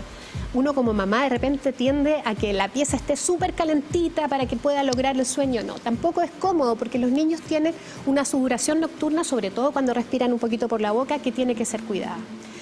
Tienen que ir a acostarse con la luz apagada, un entorno tranquilo. No podemos llegar, a mí me pasa mucho que yo llego tarde de mi trabajo a la casa y me gusta estar con mis hijas, me gusta jugar con ellas cuando eran más chicas, mucho más, pero eso no puede ser en desmedro de un buen dormir. no puedo activar a los niños justo en la hora antes que se van a acostar. Y no solo activar con actividades, sino también con la alimentación. Eso te iba a decir, que creo que es crucial. ¿Hasta qué hora sería probable que sea bueno que los niños se alimenten? Porque muchas veces ya vivimos una Pascua de Resurrección, el fin de semana tienden a tener más permiso para las cositas dulces. Entonces, tiene que haber una regulación también en pos de sus dientes y del cuidado de sus dientes el nocturno, ¿no? O sea, lo ideal es que después de las 6 de la tarde no comamos nada de azúcar, ni los niños ni los adultos, ¿ya? Pero también una hora antes de irnos a acostar, una comida liviana, ¿ya? No una comida apoteósica ahí que va a ir a molestar mi sueño en el fondo. Entonces, cuidar de que la última comida en la noche sea una hora antes, que no sea pesada, que no vaya a interrumpir el sueño de nuestros niños y de nuestras niñas, y ojalá nada de azúcar. Si el azúcar los va a activar y no va a lograr que el paciente, que el niño o la niña logre este sueño reparador, profundo. Claro. Los ciclos del sueño en los niños van también, igual que los adultos, mezclando, no quiero ser latera de hablar de sueño REM y no REM, pero son ciclos en donde vamos avanzando de a poquitito a la profundidad. Partimos en la vigilia, ¿verdad? Cerramos los ojos, estamos dormidos, empezamos a soñar y después llegamos al sueño profundo, que es el sueño reparador. Ahí es el sueño reparador, porque a veces como que estamos como durmiendo, pero como que estamos conscientes de que tenemos que realizar acciones, estamos pensando en realidad y no. Exacto. Y si yo respiro por la boca o si tengo dificultades para ingresar el oxígeno en mi organismo, ¿qué pasa? Voy a explicar primero lo de los niños y está relacionado también con lo de los adultos. Mira, duermo, se relaja mi musculatura, intento inspirar aire por la nariz y esto no está correcto, ¿verdad? Me falta oxígeno, entonces mi organismo, cuando yo empiezo a relajarme, se asusta que le falta oxígeno y me manda un shot de cortisol, de adrenalina, ¿verdad? Me saca de este sueño reparador para que yo pueda captar el oxígeno que estoy teniendo en falta y logro respirar por la boca, por lo que sea, pero esto va en desmedro de alcanzar ese sueño respirador. O sea, para poder dormir bien, tengo que respirar por la nariz. ¿Ya? Súper importante el poder tener conciencia de ese proceso de respiración, que es súper necesario a la hora también del cuidado de los dientes, porque uno pocas veces se cuestiona y se pregunta, ¿realmente la respiración es importante para el cuidado de los dientes? Mira, la respiración, la deglución, el habla, son funciones que están completamente relacionadas porque se producen en la boca, básicamente. Doctora, a lo mejor lo que me pasa a mí le puede estar pasando a usted, porque yo, típico que a veces, no sé, uno está con una amiga, está durmiendo, no sé, y te sacan una foto de broma así y tú te pillan durmiendo. Y yo me he dado cuenta que a veces me ha pasado que duermo con la boca... No es normal. Entonces... es que ahora con esta conversación me estoy dando cuenta. Entonces, si me pasa eso, ¿qué podría realizar para que evitara que eso ocurriera? Primero, consultar con un especialista. ¿Qué está pasando? ¿Son tus amígdalas? ¿Son tus adenoides? ¿Es un problema respiratorio? No todas las respiraciones bucales tienen que ver con eso. Yo lo asociaba a relajo. Pero no, fíjate que cuando uno está relajada, los labios están entrecerrados, ¿verdad? Y dormimos y respiramos por la nariz y logramos este sueño profundo. ¿Qué pasa cuando los niños o las niñas respiran por la boca cuando duermen? ¿Ya? Yo traje este modelito aquí un poco para explicar porque no es tan fácil, ¿ya? Normalmente, cuando yo desarrollo toda mi cavidad bucal, mi cara, mi cráneo, ¿verdad? Tengo un montón de funciones como la respiración, como la deglución, que están actuando bien, ¿ya? Yo respiro por la nariz, trago, mastico, mi musculatura fuerte, en la noche también respiro por la nariz y mi lengua se apega al paladar, una lengua linda, preciosa, que permite que crezca este macizo craneofacial en forma normal, con un paladar que baja, que se apega, que permite tragar, ¿verdad? Una musculatura importante, unos huesos importantes y todo.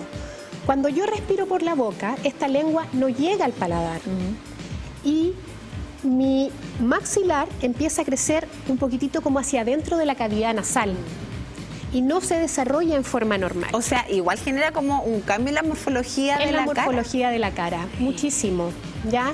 Las narinas que no se ocupan y no respiran son narinas redonditas que a la larga además van perdiendo la capacidad de inspirar el aire.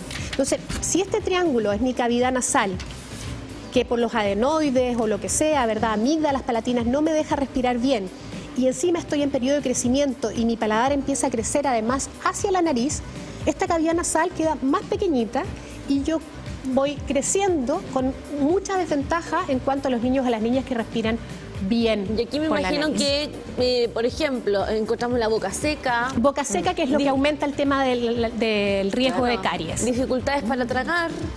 Y prefiero las comidas más molidas. Claro. Y esto se transforma como en un círculo vicioso, ¿verdad? En donde me cuesta respirar, me cuesta lavarme los dientes, todas las sensaciones en mi boca son distintas, ¿ya?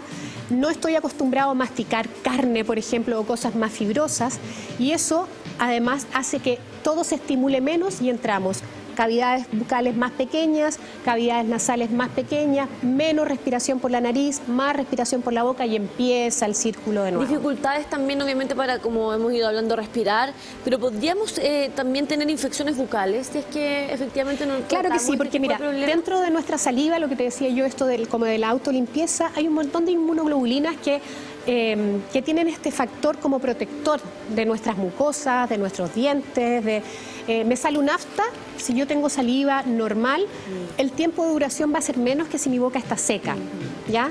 Entonces, despertarse con la boca seca es un signo, lo que decíamos antes, ¿verdad? Cosas que uno puede preguntarle a los papás. Su hijo se despierta con mal olor en la boca sin tener caries, ¿ya? O sin tener ninguna otra infección.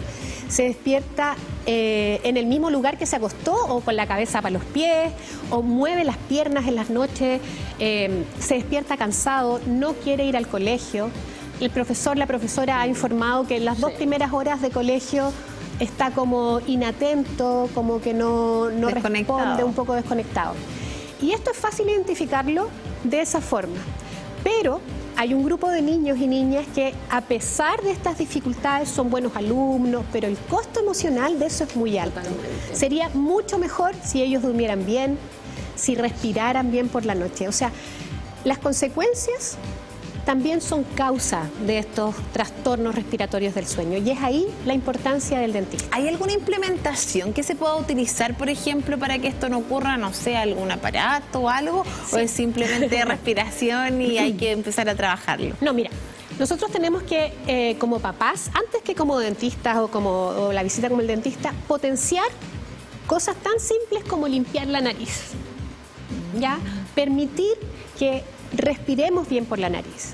Hacer una buena higiene del sueño, lo que decíamos de la habitación en una temperatura calmada, sin televisión, sin pantallas, por lo menos 2 horas antes de ir a acostarnos sin pantallas, sin luz prendida tampoco, acompañado, una rutina que es de lunes a domingo. Yo no necesito dormir mal los fines de semana, necesito una rutina que es de lunes a domingo. Si yo me acuesto a las 9, de lunes a viernes, ojalá acostarme a las 9 también, sábado y domingo.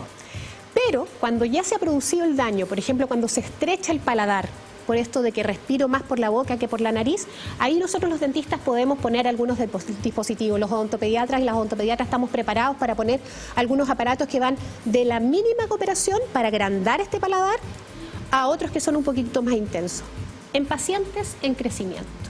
Después, cuando los pacientes dejan de crecer, se pueden hacer cosas y ahí cambiamos un poco el foco, podemos ayudarnos con algunos aparatos que nos ayuden a respirar o con algunas técnicas ortopédicas, entre comillas, pero que ya necesitan la asistencia quirúrgica. Por eso la importancia de controlar, de ir al odontopediatra para que pueda evaluar esto. Si yo veo que mi niño duerme mal, que suda mucho, que se despierta cansado, consultar con odontopediatra también. El lavado de dientes, el ocupar también, ¿cierto?, algunas cositas que pueden ayudar a generar esa limpieza que obviamente no se da durante toda la noche. Pero ser conscientes del lavado y de la limpieza en general. Por supuesto, mira, hay pacientes que decíamos que duermen con la boca abierta, que se les seca más la boca, que hay más riesgo de caries, no pueden ir a acostarse sin lavarse los dientes. O sea, ninguna persona, por supuesto, pero más en estos pacientes porque el riesgo de caries va a ser muy alto, ¿ya? Otra cosa importante a propósito de esto de qué tiene que ver los trastornos respiratorios del sueño con los dentistas es que nosotros los odontopediatras tenemos una ventaja.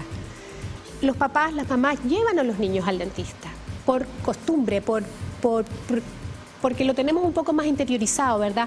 Voy a revisar los dientes a mis niños. No estamos tan interiorizados con voy a revisar las amígdalas o los adenoides de mis niños, ¿verdad? Y nosotros la ventaja que tenemos como dentistas es que observamos la cavidad bucal y vemos que no está creciendo como corresponde. Vemos a los pacientes además en etapas de crecimiento, los vemos desde que nacen hasta que cumplen 13, 14 años y podemos interceptar esto y hacer como un cribado, como preguntarle a los papás por los síntomas, signos que están teniendo de no una buena respiración. Doctora, el día de hoy estamos descubriendo lo que genera la apnea del sueño y la relación que tiene con la salud bucal para todas las familias que nos están viendo y específicamente para esos padres, adultos responsables que quizás recién ahora están diciendo, oye, mi hijo o hija tiene quizás estos síntomas. ¿Cuál es el mensaje para ellos también para ir cerrando esta entrevista y que de alguna forma se puedan acercar a los especialistas y generar un tratamiento adecuado?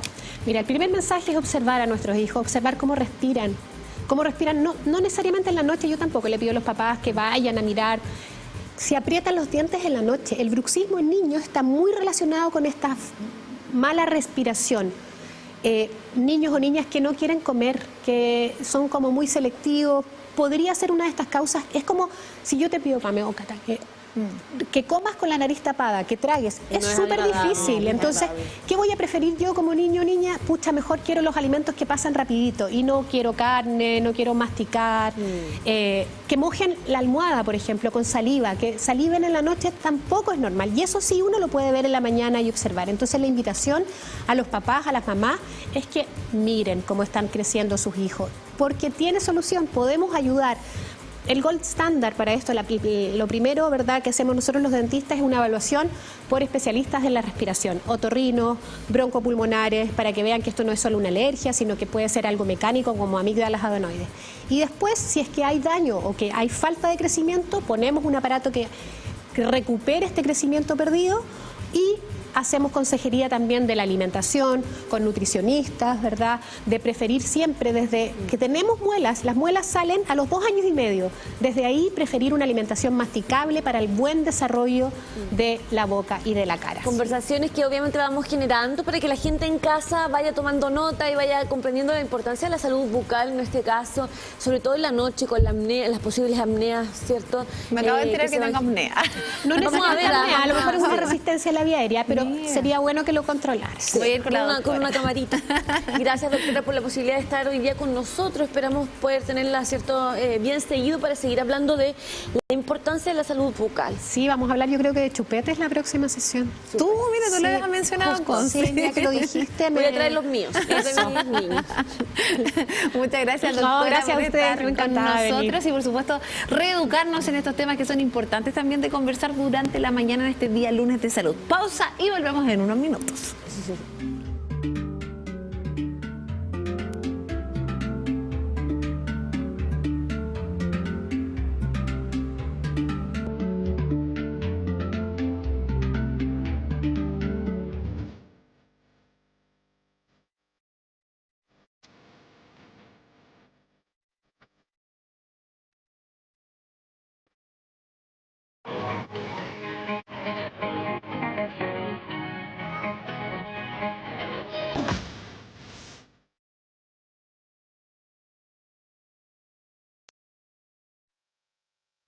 Cuando miramos el mar, ¿qué vemos? Desde la Universidad de Concepción vemos ciencia, arte, biodiversidad y trabajo. Vemos nuestro futuro. Nos preguntamos por la vida en sus profundidades y buscamos descifrar sus misterios para crear conocimiento y progreso. La UDEC y su comunidad científica te invitan a mirar el mar, valorarlo y cuidarlo, porque su presente sustenta nuestro mañana.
multiversos, voces y conversaciones sin límite.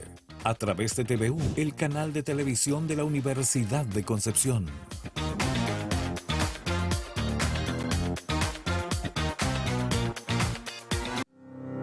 La zona costera del centro-sur de Chile ha experimentado un descontrolado cambio de uso del suelo.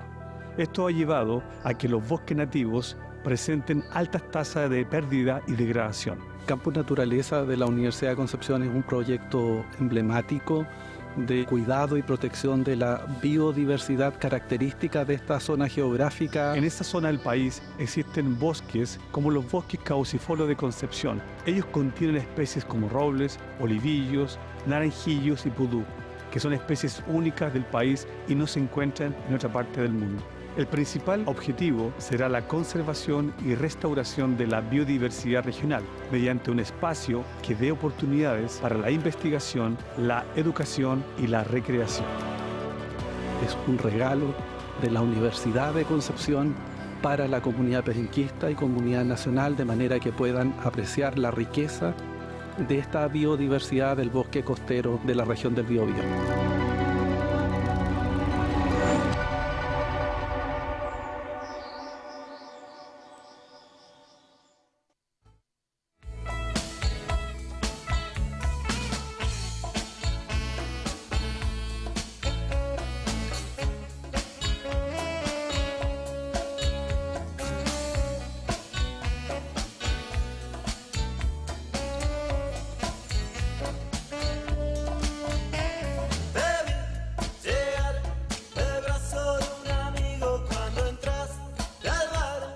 10:39 minutos y nosotros seguimos en estas conversaciones ya que es el Día Mundial de la Seguridad y la Salud en el Trabajo.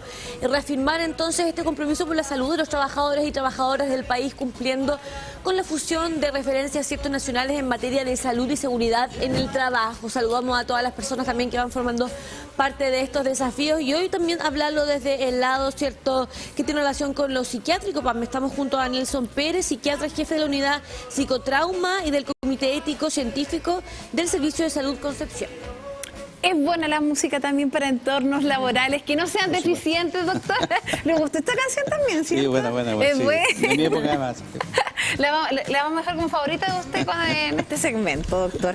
En este día, obviamente, donde el Instituto de Salud Pública también de Chile saluda y celebra este Día Mundial de la Salud, queremos conversar parte importante de la labor que se debería realizar o se tiene que realizar, ¿cierto?, en los entornos donde nos desarrollamos. ¿Qué tan importante es hablar de esta temática hoy en día? A ver, bueno, hay que considerar que en general la salud mental en general es un tema que probablemente en las últimas décadas ha ido tomando más relevancia, ¿no es cierto? Antes era una cosa media rara. Cuando yo era chico, era el psiquiatra o el psicólogo, era para la gente, comillas, loca, ¿no? Había ciertos estigmas también. O sea, hasta el día de hoy, pero en esa época era un estigma como así mal, no había mucho que hacer. Yo creo que esa cosa ha evolucionado bastante bien, la gente está bastante más abierta, logran entender que así como me duele un pie, así como me puedo infartar, así también me puedo deprimir. Y es una cosa como, eso está bien, digamos, un buen tema. Ahora también aparecen otros problemas, que de repente la gente dice, hoy estoy deprimido, y la verdad que no tiene depresión. Son síntomas... ¿Son estados de ánimo? Sí, estados de ánimo normales, claro, y que la persona ocupa esa palabra para eso, pero en el fondo es importante que eso ha aparecido y es un tema relevante. Obviamente los temas laborales es como lo mismo que en los temas de familia y educacionales, ¿no? Son los ambientes en los cuales tú te desempeñas. Por lo tanto, si el clima familiar o el laboral o el educacional no está bien, el riesgo para mí obviamente empieza a aumentar en que yo empiece a cursar con síntomas de algún tipo de salud mental, ¿no? Es como algo que suena obvio, ¿no es cierto? Sí. Ahora, antes no era tan obvio, ¿eh? Sí, queríamos hoy día reconocer la importancia de espacios seguros, sobre todo en el trabajo, donde pasamos bastantes horas lejos de nuestros hijos, lejos de nuestra familia. ¿Cuál es la importancia de generar estos espacios que estén pensados para una salud positiva para los trabajadores y no todo lo contrario? A ver, en general hay cosas que son desde lo estrictamente administrativo, laboral y remuneracional. Uno podría imaginarse que tienes un trabajo que te dura 16 horas, estoy exagerando, no sé, 15 horas, ¿sí? Y te pagan mal. Ya partimos que probablemente tu estado de ánimo no va a andar bien. O sea, eso es como una cosa de perogrullo, ¿no es cierto? Después bajamos un poco más, algo más en lo administrativo. Oye, ¿qué pasa si mis funciones no las tengo claras? Oye, no, es que yo te contraté eres gestor. Ah, ¿gestor de qué? No, de ahí te cuento. Y el de ahí te cuento, pasaron 6 meses y todavía no te cuenta. Y al final terminas de trapear el piso, gestionar una entrevista, atender gente y hacer planillas. ¿Y cuál es mi pega? No, todavía no sé. Eso genera ansiedad, porque en el fondo después, a fin de año, cuando te evalúen, ¿de qué te van a evaluar? ¿Por qué te van a evaluar? No sé, porque nunca me lo dijeron. Entonces, una de las cosas relevantes en lo laboral, de los espacios seguros, es, oye, ¿en qué consiste mi trabajo? ¿Qué es lo que yo tengo que hacer? ¿Cuál es mi definición de roles? Simple, no tiene para que ser un carpetón enorme, ¿no? Eso es súper importante. Y lo otro tiene que ver con los aspectos básicos del trato, que probablemente es como obvio, ¿no es cierto? Y yo espero que si me van a pedir algo, me lo soliciten de buena forma y yo también lo haga de la misma forma y la relación interpersonal sea lo más fluida posible sin generar grandes conflictos. No siempre es tan fácil, porque convengamos que uno tiende a llevar al trabajo los mismos conflictos que tú ya tienes probablemente en tu casa y en otro ámbito, ¿no? De hecho, ahí me quería detener porque estábamos hablando respecto de la depresión, de la salud mental, y obviamente en un ambiente de trabajo surgen diversas personalidades y sobre todo también diversos estados de ánimo, porque no... Yo creo que ninguno de nosotros... diversos conflictos. Claro, ninguna persona es feliz las 24 horas del día, pasamos por estados de ánimo distintos, hay días buenos, días malos también. ¿Cómo se puede generar también una armonía a partir de este mundo, este universo que converge en un ambiente laboral? A ver, primero hay que pensar que, por ejemplo, por el solo hecho de existir, en Chile diríamos que, depende del instrumento que usted diagnostique, más o menos un 20% de la población, un poco más, un poco menos, va a tener alguna vez una patología de salud mental, ¿vale? Pensemos que la diabetes más o menos un porcentaje similar, o sea, estamos hablando de una patología frecuente, ¿vale? No es algo raro. Lo que pasa es que la gente no siempre lo cuenta, pero es algo bastante frecuente, primero. Segundo, que suele ser más frecuente en las mujeres que los varones. 2 a 3 veces a mujeres a un varón, más o menos será un poco la relación. Entonces hay que considerar esos 2 factores, primero hay que tenerlo presente. O sea, alguien diga, oye, es que hay alguien que nunca se enferme, es que tenga riesgo cero, no existe, ¿vale? Es un tema, el riesgo cero no existe, ¿ya? Ahora, yo lo puedo gestionar de una mejor forma. En general se sabe, por ejemplo, que cuando en las estructuras organizacionales, cuando, por ejemplo, quienes ejercen el poder, los jefes en resumen, ¿no? ¿Sí? Son más bien líderes, más que jefes. Se tiene el concepto de líder, el que te motiva, el que genera una cohesión, el da un sentido como de, voy a exagerar la palabra, pero como de familia en pos de un fin, el logro de la pega que estamos haciendo, ¿no es cierto? El nivel de ansiedad y sobrecarga emocional es muy baja, porque hay una motivación, hay un sentido de vida, sé por qué lo estamos haciendo, vamos todos juntos en el mismo buque. ¿Me entiendes la idea? Es buen liderazgo aquí estamos hablando, muy buen liderazgo. Es que es el liderazgo. Claro. El jefe, porque yo soy jefe de una unidad, pero soy jefe nomás, ¿ya? Porque a mí me nombraron jefe. ¿Puedo ser jefe y líder? Sí, pero puedo ser solo jefe. Si eres solo jefe, envía oficio, doy dictámenes, envíe el memo y con primera me voy y todos saben, chao y nos vemos. Eso puede generar, está demostrado que genera también mayor conflicto emocional, claro, porque no es capaz de detectar ese jefe conflictos que aparecen en la dinámica cotidiana. Claro. Por eso digo que esto se parece un poco a las familias, ¿no? Ahora, sí, y de hecho pasa muchas veces, yo creo que también hay que ponernos en la otra vereda. Acá analizamos eso, es lo interesante que nosotros tenemos como matinal de ir revisando las diversas voces que emergen a partir de diversos temas. Porque claro, está muchas veces un equipo de trabajo, pero también está esta persona que tiene que obviamente generar esa armonía y es bastante solitario muchas veces estos cargos que son desde la jefatura o desde los liderazgos también, porque obviamente hay ciertos conflictos que se generan y el poder llevarlo y lidiarlo yo creo que también debe ser una presión desde lo emocional. Sí, eso es bien interesante. Por ejemplo, hay estudios que han demostrado que quienes tienen más sobrecarga emocional o se sienten más vulnerables, por decirlo así en algún momento. En la organización se piensa desde el gerente, supergerente de arriba, hasta la persona que hace el aseo. Y que me encima es honorario, así como que ya no... y te contratan por hora, ¿ya? Claro. Los que tienen mayor vulnerabilidad son los demás a la base y los demás arriba. El de arriba, no porque lo traten mal, porque realmente no va a pasar mucho con eso, sino que su pega va a durar 2 años. Y sabe que en 2 años, chao, te fuiste, con suerte. Claro. Y te va a quedar cesante y después va a tener que hacer. El de abajo es porque lo tratan mal. Entonces, entre medio está un mix de todo este mismo fenómeno a escala menor. De algún modo, digamos, en las mutuales, todos los seguros laborales, digamos, deberían dedicarse, y sé que en muchos casos lo hacen, a mejorar la estrategia de las relaciones interpersonales, ¿no es cierto?, dentro de los climas laborales. Porque hablamos del jefe, claro, el jefe ¿cómo se llama?, o este líder te ayuda. Pero convengamos que las instituciones las hacen las personas. Claro. El jefe puede ser muy buen líder, pero si el grupo humano que te tocó esta vez, ellos traen sus propios conflictos personales de la casa por su historia, ¿no?, en que se vinculan en forma ambivalente, suelen ser agresivos para tratarse o suelen descalificar uno a otro. Lo más probable es que por muy buen líder que sea, el conflicto se va a instalar en tu grupo de trabajo. Sí. La importancia de leyes como la ley Karim también, que puede hoy día entregar justamente ese poder de decir, hoy día sí puedo sentirme más seguro a través de leyes como esta que se van implementando para darle esa seguridad a los trabajadores y a las trabajadoras. Sí, me parece que fue una muy buena señal que apareciera una opinión personal, digamos, porque permite justamente, yo creo que más que el acoso, porque de algún modo el vertical del jefe al subalterno, de algún modo hay cierta ley que lo... Pero en los que es de pares, eso es un lío, no había mucho, y creo que con esto se abre esa oportunidad. Ahora, convengamos que igual eso es súper complejo, porque va desde... oye, me miró feo, hasta que me trató con grosería. Y ahí, ¿cuál es el maltrato? La grosería yo creo que sí, ¿no? Hay un consenso. Pero el me miró feo, ¿qué es me miró feo? Es que no me saludó. ¿Es maltrato el que no me salude?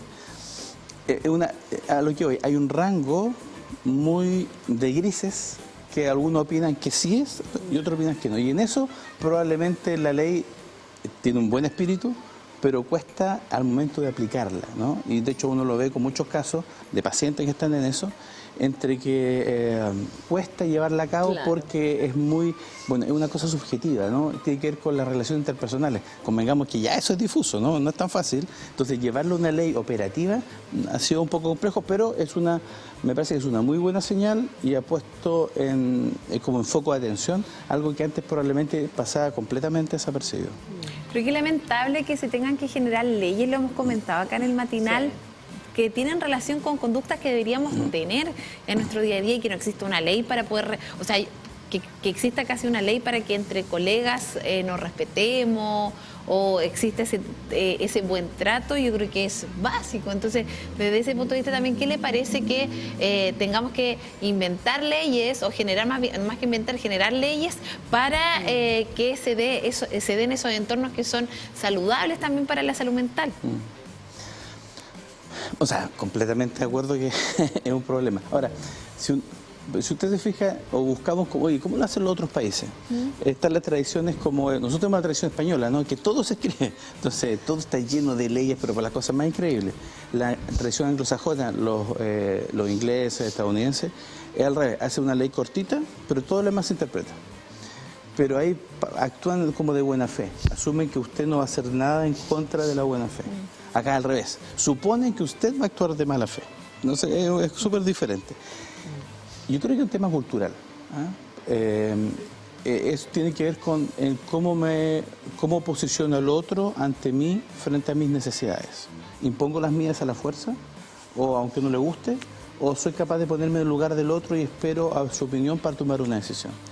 Creo que eso a nuestra sociedad todavía le falta. No sé si ahora más que antes, eso no lo podría decir, pero creo que evidentemente sí nos falta eso. Conozco también el testimonio de una trabajadora que el primer día de trabajo le hicieron subirse andamios.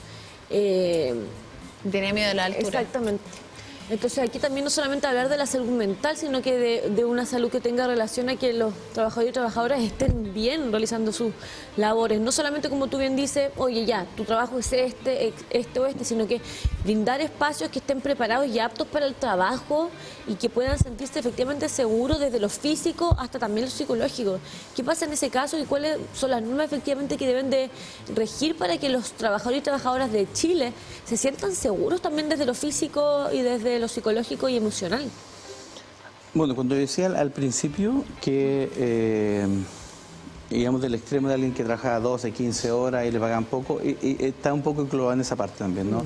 Si te exponen a un trabajo donde el riesgo físico no está cubierto, no está protegido, no está minimizado, te podrás imaginar que la salud mental sea la chuña, ¿no? ¿Sí?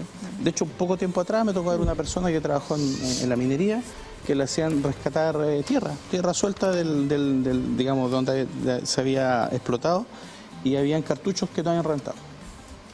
Y dije, sí, pero habitualmente ocupan máquinas. Sí, me dijo habitualmente, pero las máquinas se echaron a perder. Y ahí tuve que ir a mano, a sacar así, y toda la cuadrilla. ¿Y eso está permitido? No está permitido. Y si no, ¿qué va a hacer? Tendría que renunciar. No hay otra opción. Entonces, esa es una situación que evidentemente no debería suceder. La salud, la integridad física, pero por supuesto, la integridad psicológica. No, por supuesto. Después de eso, la posibilidad de que tú te sientas seguro, que te sientas bien. Encima, el riesgo me puede pasar algo. Segundo, o sea un cartucho te muere, digamos, no hay mucha opción. La otra opción, y así cuando quedo sin trabajo. Pero yo también tengo mis deudas y tengo mi familia atrás también, ¿no? O sea, al final estoy entre la espada y la pared, ¿no? Y eso es un tema complicado. Y hoy en día que estamos hablando también de el poder generar estos espacios seguros desde el ámbito laboral, ¿cómo podemos promover prácticas, cierto, que impulsen a que esto se dé y sobre todo que inspire quizás a muchas instituciones que nos están viendo o muchos también trabajadores y trabajadoras de nuestro país también a llevar esas nuevas ideas a estos espacios? A ver, yo no trabajo del área específicamente laboral, pero en general lo que he visto que ha funcionado bien en algunos casos es cuando las mutuales, todas estas, digamos, aseguradoras laborales que llevamos, ¿no es cierto?, van a los puestos de trabajo y hacen levantamientos, ¿no? Hacen diagnósticos, ¿no? Y evalúan cómo está la situación. Para decir, no, si vino la mutual hace 3 años. Sí, pero usted me entenderá que desde el punto de vista de salud laboral, entre años puede cambiar absolutamente todo, incluso un año a otro, ¿no?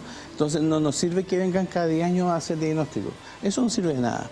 Tiene que haber un programa es como cuando el control de niños sanos, ¿no? ¿Ah? Voy, esté como esté, estoy ahí igual. Porque la única forma de detectar es repetir y repetir y repetir hasta que al final empiezo a detectar. Si el diagnóstico o intervención una vez cada 3 años no sirve absolutamente nada y es para que, me va a disculpar, pero es para que no digan que no hice nada. Claro. Eso no sirve, no tiene evidencia que tenga resultado. Tiene que haber periodicidad en las intervenciones y en el seguimiento. A no normalizar cuando nos está pasando algo, porque muchas veces uno dice ya, hay que simplemente aceptar. Y vamos aceptando, y la carga emocional y física obviamente que nos va afectando en nuestro diario vivir y también en la misma forma que hacemos el trabajo, porque obviamente no vamos a rendir de la misma manera que si es que estamos bien y tranquilos en nuestro trabajo. El concepto de normalizar muchas veces las cosas negativas que van pasando también, ¿no? A darnos cuenta que ese tampoco es un buen camino. De hecho, los muy frecuentes casos donde uno le toca ver pacientes que están en estas situaciones, de hecho, muchos de ellos a veces no se han dado cuenta, están muy bajoneados y después de conversar un par de sesiones, se les sale, es que lo que pasó es que... Y uno le cuenta una historia del terror y dice, pero caramba, no te has dado cuenta. No es tan raro, ¿ah? Bueno, cada vez más es menos frecuente que la gente no lo perciba, pero de algún modo sí. Yo diría que tiene que ir un poco con la estructura de personalidad de algunas personas, de la historia personal, donde a veces tiende a ser más sumiso, más como a acatar y a no cuestionar. Lo cual no tiene por qué cuestionarlo todo, si a veces no es necesario, pero cuando te pasan a vulnerar, al menos tienes que reflexionar qué está pasando, ¿no? Es lo mínimo. Y eso, si usted preguntarlo, al menos yo iría, me siento mal, al menos iría a un psicólogo y preguntar, oye, me pasó esto, ¿estará bien? ¿Será algo raro o soy yo nomás? Y basta que alguien te diga, oye, no, te están vulnerando, y evidentemente uno se abre los ojos, ¿no? Y se da cuenta. Muchas veces suele pasarnos que alguien de afuera, ¿no es cierto?, nos da una opinión sobre lo que nos pasa y ahí uno recién se da cuenta. Claro. A todos nos ha pasado. Y eso es necesario. De repente conversarlo con alguien, basta y sobra, y alguien te abre los ojos. Totalmente. En este día, ¿cuál es la invitación también de usted como especialista respecto a cómo deberían funcionar obviamente estos espacios laborales y no solamente de esa área, sino también desde la salud mental, que sigamos normalizando para bien, ¿cierto?, el poder hacerse cargo muchas veces de los temas que nos ocurren a nivel emocional, considerando el estrés que existe hoy en día y todos los factores externos a los cuales estamos expuestos? Sí, primero entender que la sociedad se ha ido complejizando. La sociedad nuestra no es la de nuestros abuelos, las exigencias cotidianas son completamente diferentes, se requiere un rendimiento mucho más eficiente que el que había hace 50, 60 años atrás. Ahí lo súper claro. está el tema de las mujeres. Antes la mujer solo se quedaba en la casa, estoy hablando 50, 60 años atrás, solo se quedaba en la casa, criar los hijos, y la que era así, súper así, wow, trabajaba un poco. Actualmente siguen, además trabajan, y convengamos que no todos los varones somos tan, comillas, dicen ayudadores, no es que ayudemos, pero ayudar en los roles antiguamente femeninos, ¿no? Entonces la mujer, aparte de trabajar, tiene que hacer todo lo otro. La posibilidad de que eso se complique en la pega más se complica, ¿no? Entonces, lo que uno llama acá en general es primero, es que cada vez que sientas que algo malo está pasando emocionalmente contigo, no sabes qué te sucede, primero pregúntale a alguien, conversalo con alguien cercano, desde un amigo, hasta si no tienes a alguien, a un profesional. Yo partiría con un psicólogo, vos te sobra. Si crees que hay un tema un tema laboral que puede ser la causa que te está apremiando, por lo menos, no sé, poder ir a la inspección del trabajo y preguntar, mire, me está pasando esto, otro. Legalmente está bien, porque yo no tengo por qué saberlo, no soy abogado laboral, tengo mis dudas, y el contrato lo estuve leyendo y no lo entendí mucho, cosa no tan rara, los contratos suelen ser así medio crípticos, ¿no? Y lo lleva a la inspección y la inspección te puede ayudar. Frecuentemente hacemos eso y andan bastante bien, porque te dan una orientación, diría yo, bastante objetiva. Y por otro lado, el apoyo de pares siempre ayuda, ¿no? Así es. Te agradecemos la instancia de estar aquí con nosotros hablando de un tema que es muy, yo creo, importante a la hora de poder seguir en la vereda de nuestros trabajos, ¿verdad? El encontrar espacios que efectivamente nos hagan bien y no mal en todo este camino desde lo laboral. Así que muchísimas gracias por estar aquí en este día lunes con nosotros en el matinal. Gracias a ustedes. Muchas gracias, doctor. Y la invitación es también a hablar dentro de sus espacios, tanto laborales o familiares, respecto a la importancia de la salud mental, algo que visibilizamos desde nuestro matinal. Nos separamos por unos minutos y volvemos al matinal siempre junto, al matinal de las regiones. Son ya las 10:58 minutos.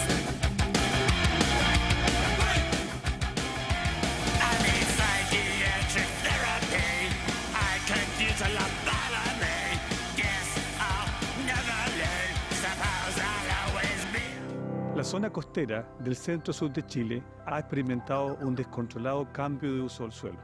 Esto ha llevado a que los bosques nativos presenten altas tasas de pérdida y degradación. Campus Naturaleza de la Universidad de Concepción es un proyecto emblemático de cuidado y protección de la biodiversidad característica de esta zona geográfica. En esta zona del país existen bosques como los bosques caducifolios de Concepción. Ellos contienen especies como robles, olivillos, naranjillos y pudú, que son especies únicas del país y no se encuentran en otra parte del mundo.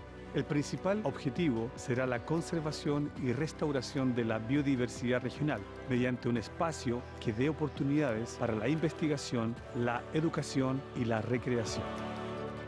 Es un regalo de la Universidad de Concepción para la comunidad perenquista y comunidad nacional, de manera que puedan apreciar la riqueza de esta biodiversidad del bosque costero de la región del Biobío.